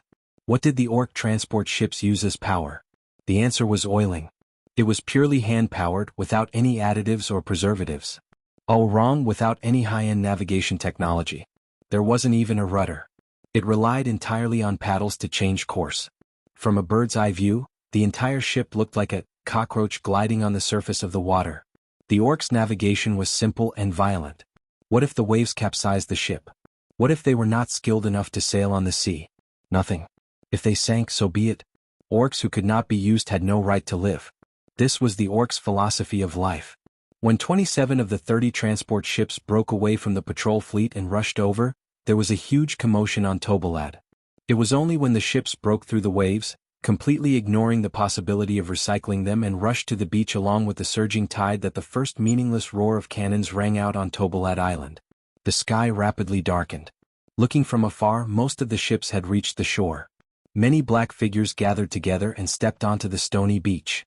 They didn't line up and charge towards the hill in a disorderly manner. Even from the hill, Aurelia could see these creatures with red eyes and green skin. They were tall and had no armor. They carried heavy weapons that could definitely be described as massive as they ran towards the hill. They brandished crude weapons such as axes, hammers, machetes, and spears. Many of them didn't have the glow of metal. And they had a lot of people. It was hard to imagine how more than 50 people could fit on those small transport ships that looked like they could only fit 20 people. 22 ships, more than 1,000 Suicide Squad members. Night attack. This was not a small amount of pressure for the regular human army.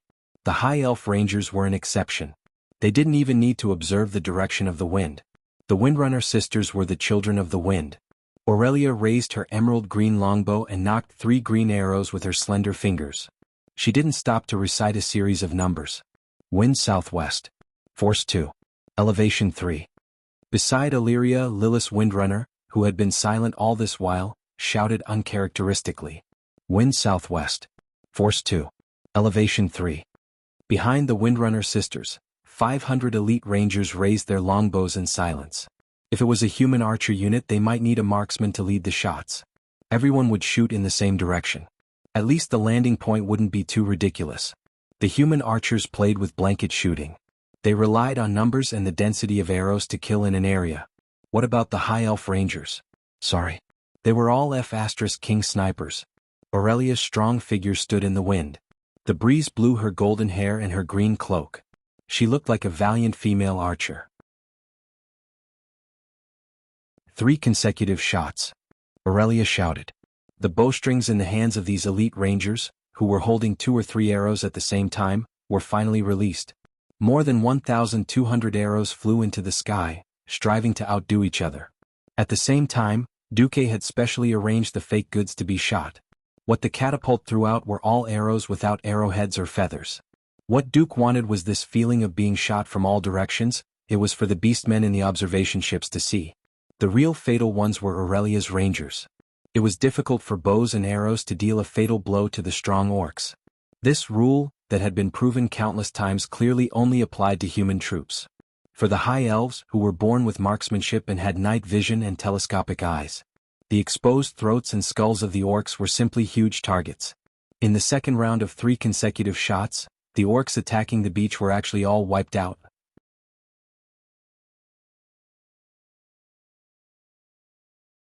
Chapter 249. Each of the orcs had 2 or 3 elven arrows stuck in their vitals. The most miserable orc had 4 arrows in his throat and 3 arrows in each of his eye sockets.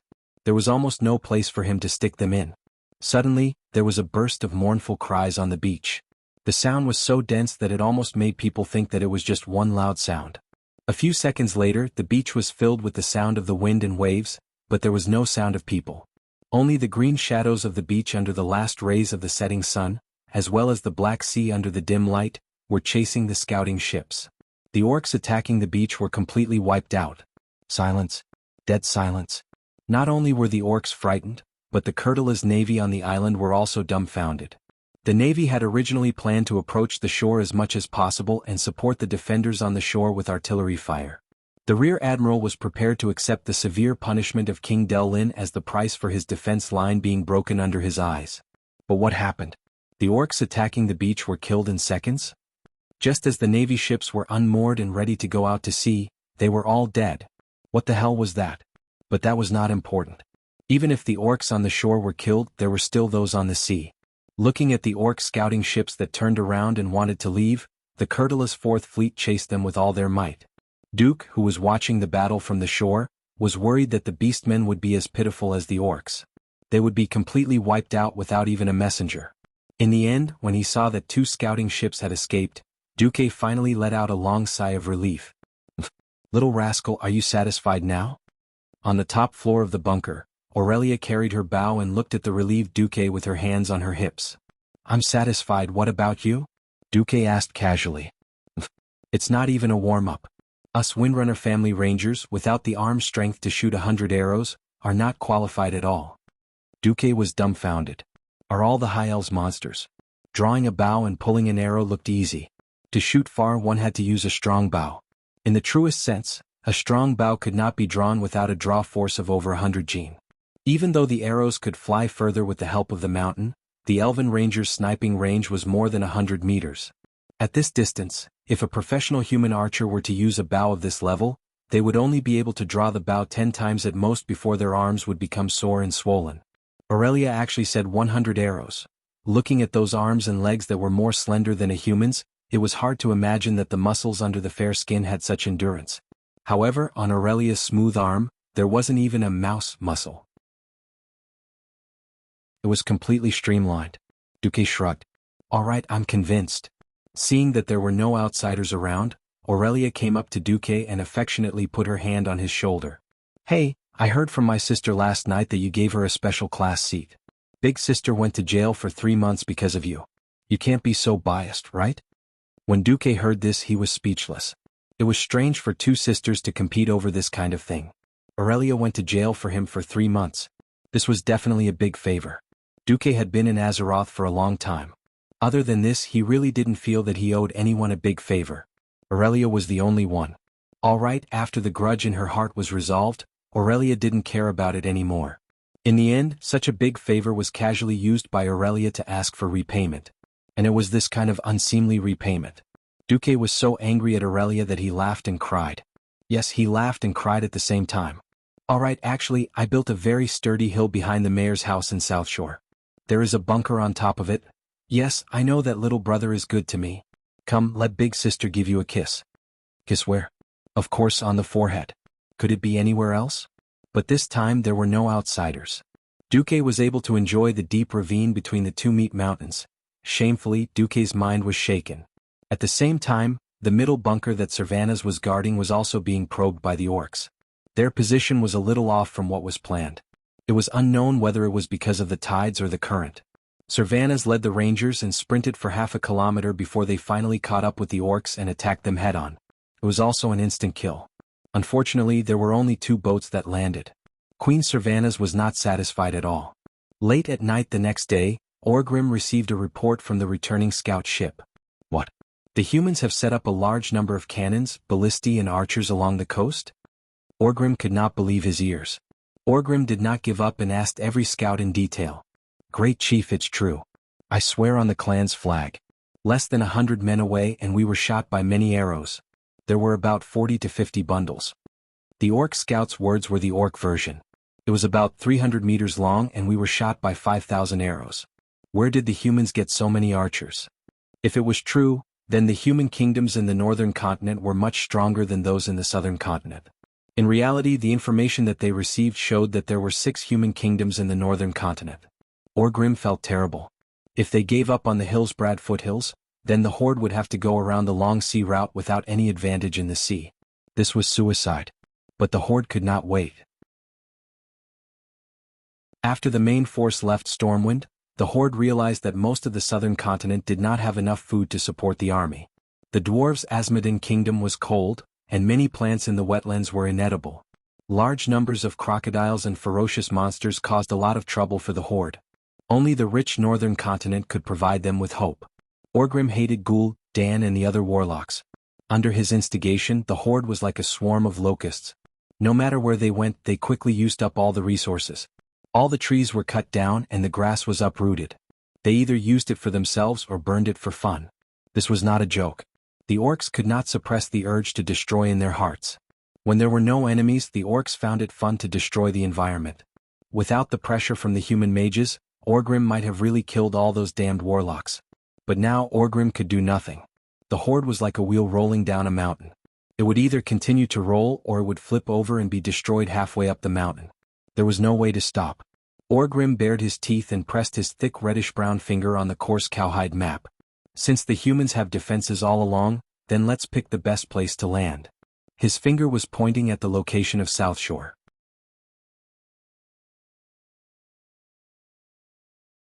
Chapter 250. On the 18th of November, the famous Battle of South Shore, officially known as the Battle of Hillsbrad Hills, broke out.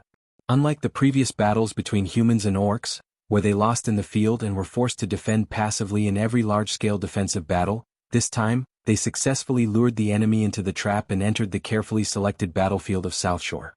Every Alliance general was extraordinarily excited. The intelligence had come back. The Horde army had assembled on the ships, and according to the direction, their destination was South Shore. There was no way to lie about this. Duques Naga could not possibly guard the coastline of hundreds of kilometers of wetlands without any loopholes. This was something that could not be guarded by any means in this era. The march of the army was different. When a large number of ships were pushed from the beach into the sea, the Alliance generals knew that the war was coming. One day later the orcs would come. Duque pressed his palm on the huge map in the command center and said loudly, "This time, the name of the battle is Orc Blood." Orc Blood? A simple and straightforward name. The proud soldiers and generals from the Seven Kingdoms all fell into a murmur as if they were possessed. Soon, an indescribable feeling of fear spread through their bodies and went straight to the deepest part of their minds. It shook violently, resonating with the armor on their bodies and the long swords in the scabbards at their waists. These experienced generals had a strange feeling at the same time. It was as if a magnificent illusion had appeared in front of their eyes. On the battlefield that had been burned to ashes, countless green-skinned corpses were strewn all over the place. Every corpse was so ferocious and cruel, but their unwilling souls could only continue to vent their anger by roaring in the desperate hell. The generals could not think of any other name more suitable for this battle after hearing the name, Orc Blood, from Duque's mouth. Even if this was not the final battle between the Alliance and the Horde, it was still very exciting to let the enemy's blood dry. No. They even felt that because of the name, the success of the battle was inevitable. Of course, this was just a momentary illusion. Not to mention the Stormwind Kingdom's army that had experienced the defense battle of Stormwind City, just by seeing with their own eyes that even the corpses of the orc laborers had the physiques of the strongest human soldiers, the generals of the Alliance knew that the road ahead would be extremely difficult. There was no such thing as a casual victory. Every victory, even with such an overwhelming advantage, had to go through several life and death ordeals. The expressions on their faces quickly changed from excitement to seriousness. However, it was undeniable that as useless martial artists in a peaceful era, hearing such a name for battle in a chaotic world that suddenly descended upon them would inevitably stir up the lofty sentiments lurking in their bodies. Their sharp eyes were still filled with excitement. What excited them the most was to take the first step towards strategic victory before they gained an advantage in terms of tactics. This was the great achievement of a super genius deputy commander who looked like he was 19 years old but was actually only 15 years old. In a sense, they were standing on the shoulders of giants. "Please let me, Haas's Eagle Knights, be the vanguard." "Stop joking. This is a defensive battle. Don't tell me your knights are going to charge into the sea. Let my torrential Fort Mountain infantry do it." Every general enthusiastically recommended themselves to Duque. Originally, the deployment of the army should have been done by Lothar, the commander-in-chief. Lothar, on the other hand, said that no one knew the South Shore defense line better than Duque himself, so it was best for him to arrange it. So he temporarily handed over the command of the army to Duque. Duque was not going to pass on this responsibility. He was very clear that this was likely to be the turning point between the Alliance and the Horde. Every army that appeared might go down in history because of this. However, Duque was extremely cautious. As a transmigrator, he knew that the Horde must have some cards. Even though the Horde had changed a lot, the few cards in the history were probably still there. First, General Proudmoore. Duque directly called out his rank. Yes. It was rare for King Dalen Proudmoore to stand at attention. Except for the 4th Fleet, which is cruising in the waters opposite the West Beach, all fleets set up pocket formations in the waters opposite South Shore. All light transport ships are to be sent over. Before we receive the signal, we must let go of 60% of the large transport ships with metal plates. Once we receive the signal, kill them at all cost. No problem. General Dalen was heroic. Duque turned his head and scanned the Alliance generals from left to right. Finally, his gaze landed on Mograine and Abendis. General Mograine, General Abendis, can I trust your Scarlet Crusade? The Scarlet Crusade will not retreat. Mograine roared domineeringly. On this obviously much younger face, Duque seemed to see the heroic image of him wielding the domineering semi-divine weapon, Ashbringer, to kill enemies in the future. Duque drew a line on the map. From the mountain to the west of South Shore, 5 kilometers to the west belongs to your army. I want you to defend the mountain to the death. Without the signal, no counterattack. Understood. In this era, army was a very general concept. A smaller army could only have 5 or 6,000 people. A bigger army, like Mograine's Scarlet Crusade, had nearly 30,000 people. The current Scarlet Crusade was far less crazy and twisted than in the future. They had excellent discipline and high morale. They were definitely the cream of the Lordaeron army. Duque sent them as the main defense force. King Terenas, who had been silent all this time, also had a proud expression on his face. Next, Duque looked at King Lang. General Rin. Duque was definitely strange, but in order to maintain the military system of the Alliance, he had to do this. Yes. The golden-armored Lang was also eager to prove himself. You and General Seamus will lead the Griffin Legion and the 1st and 2nd Stormwind Infantry Divisions to defend the mountain to the east of the town. Understood. To be honest, Lang was a little disappointed. It sounded like Mograine, but one on the left and one on the right of South Shore. In reality, the Stormwind had the advantage in terms of terrain. There was also a relatively rapid river to the east of South Shore. If they attacked from the mountain, it would be no different than having an extra moat. Lang also knew that Duque wanted him to attack, but also to preserve the strength of the Stormwind.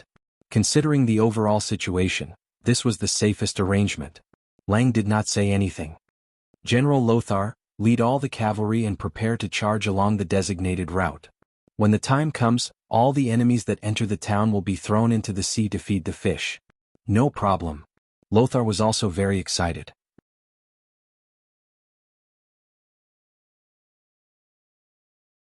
Chapter 251. The sun was setting. A bright sword was inserted into the hilltop. In the field of vision. The tip of the sword was stabbed into the slightly yellowed meadow. The sharp blade, which shone like a pool of autumn water, reflected the vast sea, while the hilt of the sword blended into the endless sky. It was as if the sword had pierced through the entire world. The blue ribbon on the hilt with the emblem of a lion's head fluttered in the breeze, and the swaying elegance reminded one of a distant memory. The wise and deep blue eyes were squinting slightly, greedily absorbing the scenery between heaven and earth into his pupils. The middle-aged man was wearing a blue lion's head cloak with golden edges. Under the cloak was a shiny golden helmet, which symbolized the glory of an era as well as the shame of an era. A pair of large hands that had only recently become rough touched the top of the sword hilt, holding the sharp sword. He stood upright in the wind like a stone statue. Your Majesty, it's getting late. Endoin, guess what I'm looking at? King Lang smiled and turned around to ask his childhood friend, the former leader of the Storm Knights, and the current commander-in-chief of the Alliance. After crossing the sea, head forward, then southwest, then southeast, where Stormwind City is. Lothar was indeed worthy of being Lang's best friend. He easily guessed Lang's thoughts. Stormwind City is the land that we once risked our lives to protect. It's also our glory. When I knew that Stormwind City could not be defended, I thought that my sword and I would be destroyed there. However, for the sake of Varian, I'm still standing here looking at my sword in a foreign land. Lang pulled the sword out of the ground. The sharp and tough blade did not show the slightest bit of damage even though it had been through such rough treatment. Lang raised the tip of the sword to the sky and stared at it quietly. A timid voice came from behind Lang and Lothar. Father, are you saying that I've tarnished your glory? No, it's not like that, Varian. True glory is never a person or a person's private property. Lang retracted his gaze. The storm golden sword that symbolized royal power and glory looked extremely slender and sturdy in the setting sun. It was as if the sword was supporting a part of the world. Lang sheathed the sword and walked over to his lover and child. The queen gave Varian a gentle push, allowing the young Varian to step forward. Lang caressed Varian's head lovingly. His loving gaze seemed to have traveled through time. 1,000 years ago, when the last son of Thoradin the Great was abandoned in the ruins of the Torrent Castle by the arrogant nobles who were eager to go to the rich land of Lordaeron, the late king of Stormwind brought his son and led the abandoned poor people across half of the continent to the valley where Stormwind City is now. The late king made a vow: I swear to protect my people, to keep them away from hunger and cold, to keep them away from killing and strife, and to keep them away from the arrogance and greed of the nobles. Lang's voice was deep, but there was a strange sense of emptiness that made everyone feel as if they had traveled through time with his voice. The late king did it. He forged the glory of Stormwind in his own way. He also used his own way to tell the later generations what glory was. Before he died, he also issued an imperial order for every noble in the new kingdom to follow the spirit of chivalry, to be humble and devout, full of glory, not afraid of sacrifice, brave and resolute, compassionate and honest. That was how Stormwind came to be founded, with military might and the tradition of inheriting titles through military merit. It's a pity that most of the nobles in Stormwind have forgotten all of this. Hence, I'm more willing to see the fall of Stormwind City as a punishment from our ancestors for losing our glory. The young William nodded as if he understood. Fortunately, when the people of Stormwind were at their most desperate, I still had your uncle Anduin and the unparalleled genius Duque to help me. This gave me the opportunity to make up for my mistake and recover the lost glory of the kingdom. My personal glory is no longer important. My only hope is that the descendants of Orion will not forget their original intention and pass on the glory of the late king. As long as I can do it, I won't have any regrets even if I die. Father, you will. You will see the day when Stormwind City is restored, William said with absolute certainty. I hope so too. However, your Uncle Duque and I will eventually grow old. When that time comes, it will depend on your and Brother Duque's hard work. Yes. The young prince nodded vigorously. Looking at the sea, Lang's vision seemed to penetrate the horizon and reach the huge transport fleet that was traveling at high speed on the sea. It all depends on tomorrow. Don't worry, there's you, there's me, there's Duque. Whether it's Stormwind City or the Alliance, we are invincible. No one would have thought that just a day ago at the wetland, at the gathering of hundreds of thousands of orcs, someone would say something that was almost the same. Orgrim Doomhammer stood on a high hill. In his vision, hundreds of thousands of orcs stepped on the muddy ground. There were so many beastmen that it looked like a bright green ocean as far as the eye could see. This ocean breathed together, enjoyed the victory together, and enjoyed the same fate. Every orc was looking forward to Orgrim's speech. In the eyes of the orcs, even though there was still the last iron furnace fort that had not been conquered, everyone believed that it was only a matter of time before Kilrog Deadeye's Bloodring clan dragged those damned dwarves out of the cave and killed them. They had completely conquered this continent. Although there was better prey and more fertile land here than in their homeland, it was still far from enough to accommodate all the clans. In the eyes of the orcs, this was only enough for 3 large clans to thrive. But how could there only be 3 large clans? Orgrim laughed. Then he raised his famous Doomhammer up high and roared towards the sky. My people, listen to me. The commotion below disappeared. Every orc quietened down and turned their ugly faces full of protruding fangs towards Orgrim. This world is very suitable for survival. We can rebuild our homeland here. And we have already conquered this land. This is the victory of the Horde. This is the victory of the orcs. Suddenly, a burst of earth-shattering cheers erupted from below. Orgrim could only wait for the cheers to die down before he continued. But this is not enough. Humans are not as weak as we thought. They are very good at learning and have many tricks up their sleeves. Every time they lose, they will become stronger to deal with our axes and hammers. Even though we have chased them out of this continent, they are still trying very hard to take back what once belonged to them. So what we need to do is to destroy them. To wipe them out from this world. Orgrim raised his warhammer and pointed it towards the north. Orcs, north, attack.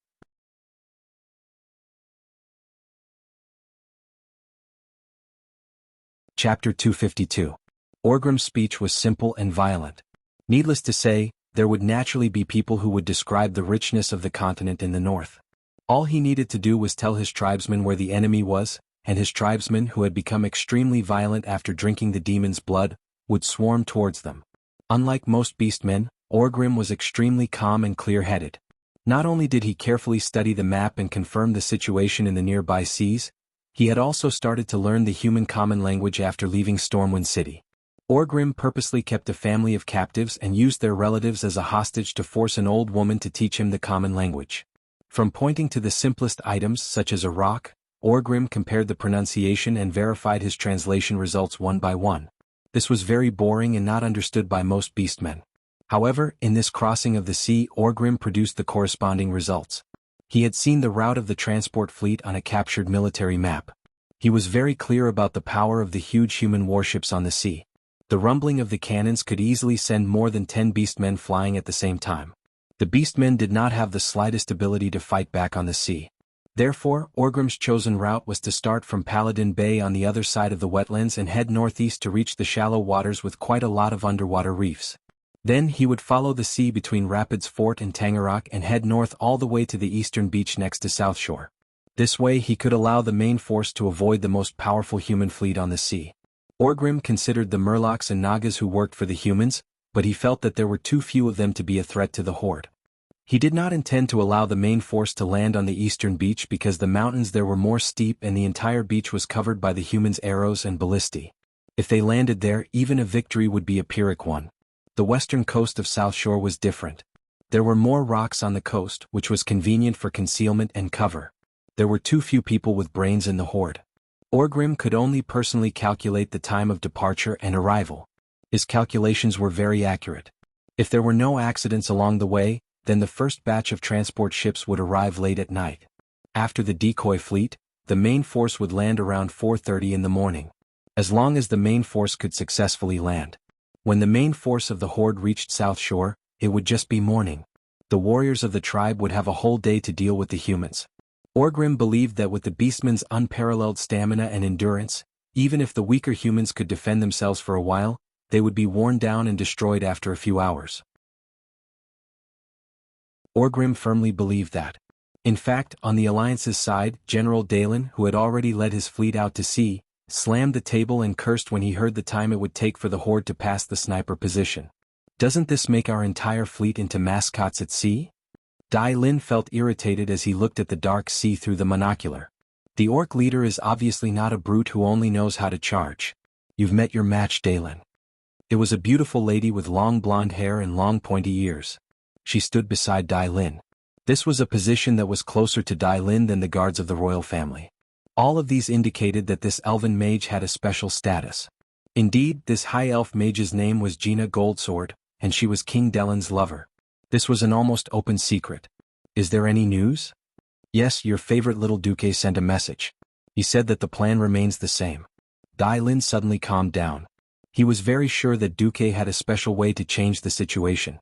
In this era, unless the ships were less than 100 meters apart, there was no such thing as a night battle. Since Duque told him that the plan remained the same, he would wait for that opportunity. It was late at night, and the moon was shrouded in dark clouds. Looking out over the dark sea was a very boring task. Many new lookouts would fall asleep in such a situation. But no one could sleep tonight. All the Marines were told that they would be engaged in an unprecedented night battle. This determined that the powerful Kur Dyla's fleet would either gain nothing from this battle and be left to the side, or they would be promoted to become hunters of the night. The huge fleet was arranged in a straight line parallel to the distant coastline.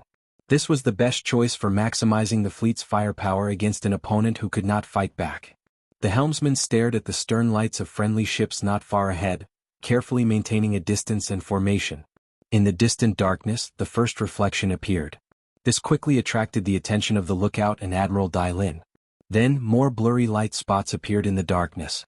Like slowly rising fireworks, milky white light balls floated high into the sky. In just a few seconds, the surface of the sea lit up even more brightly, illuminating a large part of the coastal area near the coast as if it was daytime. Light spell? Why is it there?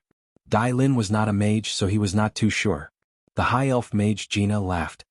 If a human or high elf mage apprentice made such a substandard spell, he would definitely be severely punished by his mentor. But for a Murloc this is already very good. Murloc? It's actually a Murloc mage? As someone who had spent a long time at sea and dealt with Murlocs, Nagas and various sea monsters for half his life, Dai Lin certainly knew that there was a branch of Murloc wise men among the Murlocs. However, those ridiculous Murloc wise men were the worst spellcasters.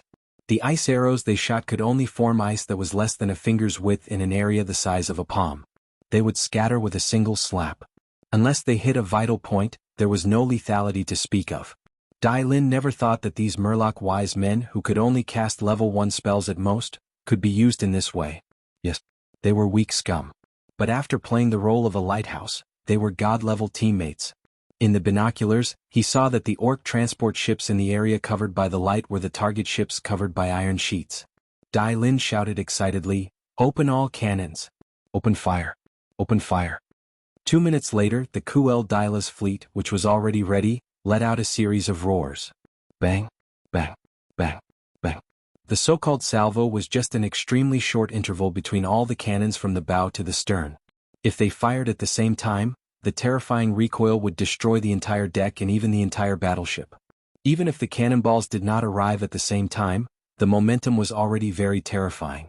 A heavy rain of iron bullets streaked across the pitch-black sky and fell into the Horde's transport fleet with a unique screech that symbolized the arrival of the Grim Reaper.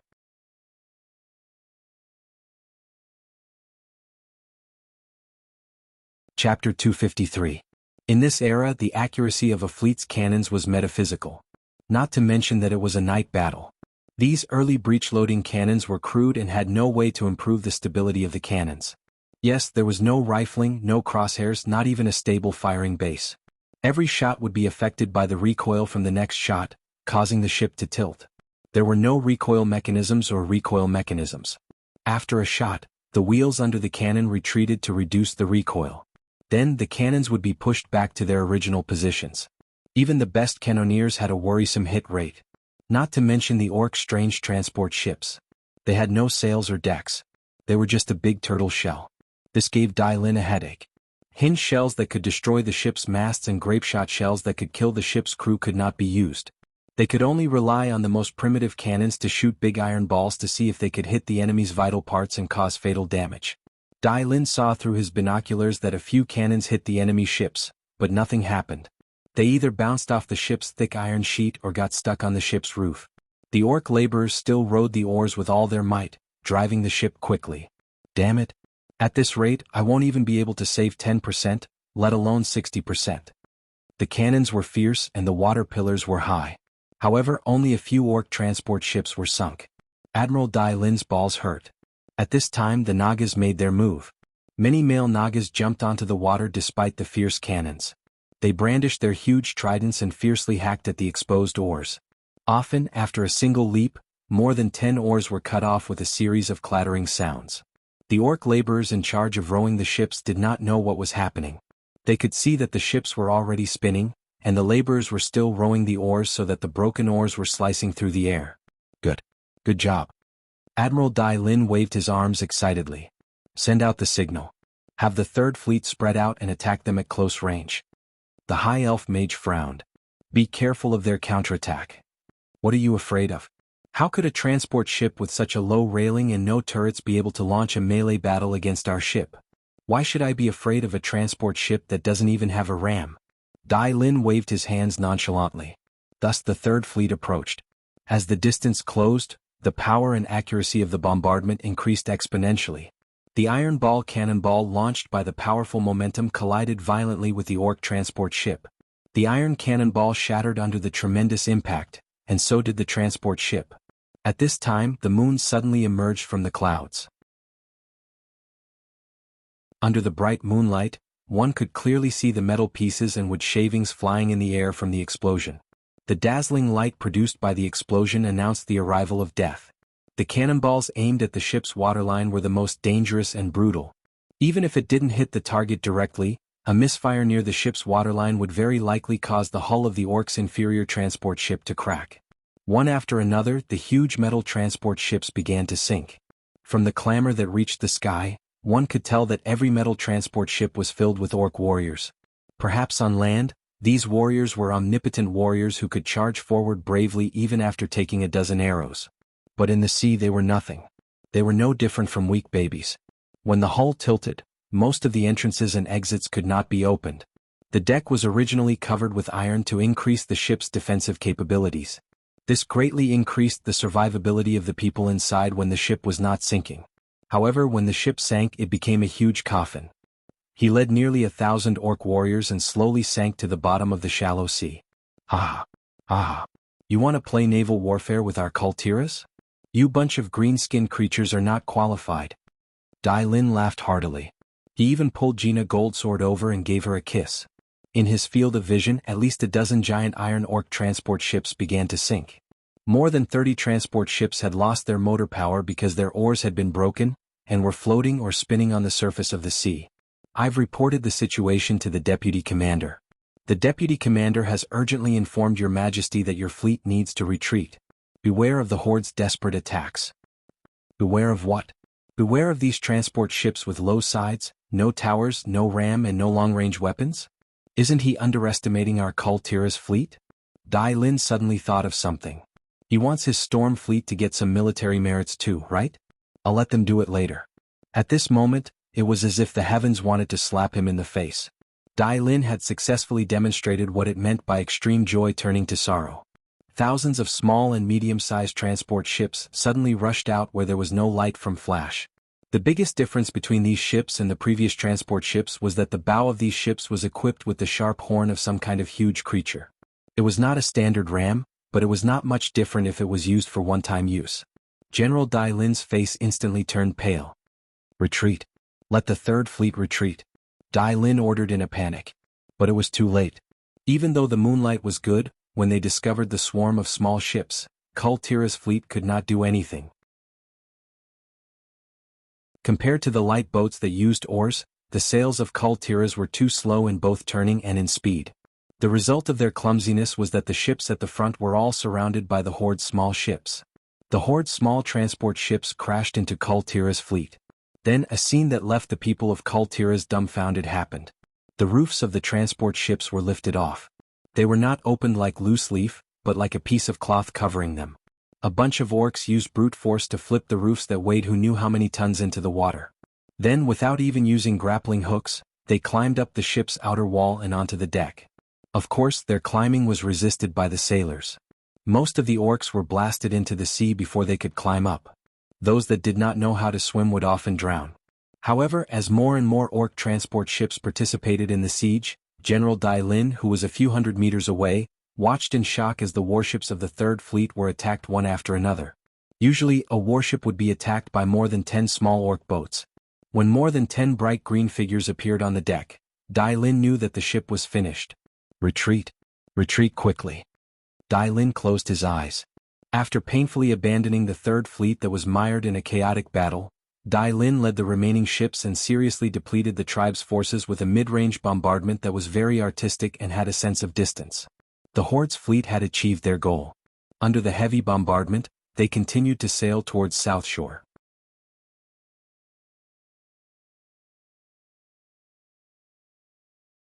Chapter 254. South Shore was a small port town. Its size could not compare to any other port on the continent. Needless to say, Booty Bay or the deep water harbors of the future, such as Storm Port and Menethil Port. However, with Duque's help, it became the busiest port in the entire northern continent after the refugees arrived at Stormwind City. At first, there was only a small wooden pier, but now there was a huge stone pier. It was no longer a place for civilian fishing boats, but a port for both commercial and military purposes. South Shore went from dark at night to a place where it was unsuitable to go out to sea unless there was a storm. Every day, from dawn until the moon rose above the sea, there was no rest. Merchants shipped goods from various ports, not just from the northern continent. Under the temptation of money, the goblins of Booty Bay risked their lives to deliver the goods that Duke ordered from them. Tens of thousands of people worked day in and day out, not to accumulate wealth for this port, but for the survival of the hundreds of thousands of refugees as well as for the upcoming battle. Late at night, there was still an hour before the first rays of dawn appeared. The sea on the other side of South Shore was calm and tranquil, and there were only sparkling waves on the pitch-black surface of the sea. If the officers had not started the pre-battle mobilization, if the soldiers had not gone to bed early, been woken up early, put on their armor, and waited in the bunkers and trenches on the mountain, everyone would have thought that the battle that was about to happen was just an illusion that would never come. South Shore's command center was brightly lit. Most of the kings were not used to waking up in the middle of the night. For the older kings, Xian, Tyrrhenus, and Eden, the impact was even more obvious. Most of them served refreshment drinks at hand. Duque sat on the seat that originally belonged to Lothar. He was the commander of this battle. Duque gently held his chin with his left hand, and spat out 2 words through gritted teeth: "Ring the bell." Windsor was a very responsible soldier, and he would not miss Duque's order. He waved his hand and shouted, "The enemy is here. Enter the first phase." The clear and sharp bell rang next to the command center. Soon, the bell rang quickly and more bell rings echoed around the entire South Shore like echoes.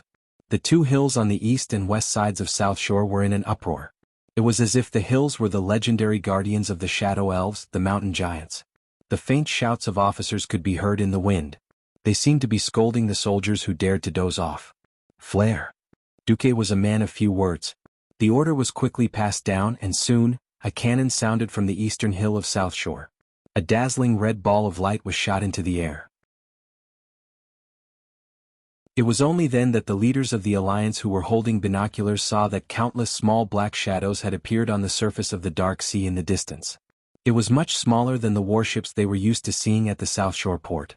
Compared to them, these small transport ships were like a bunch of leaves scattered on the water.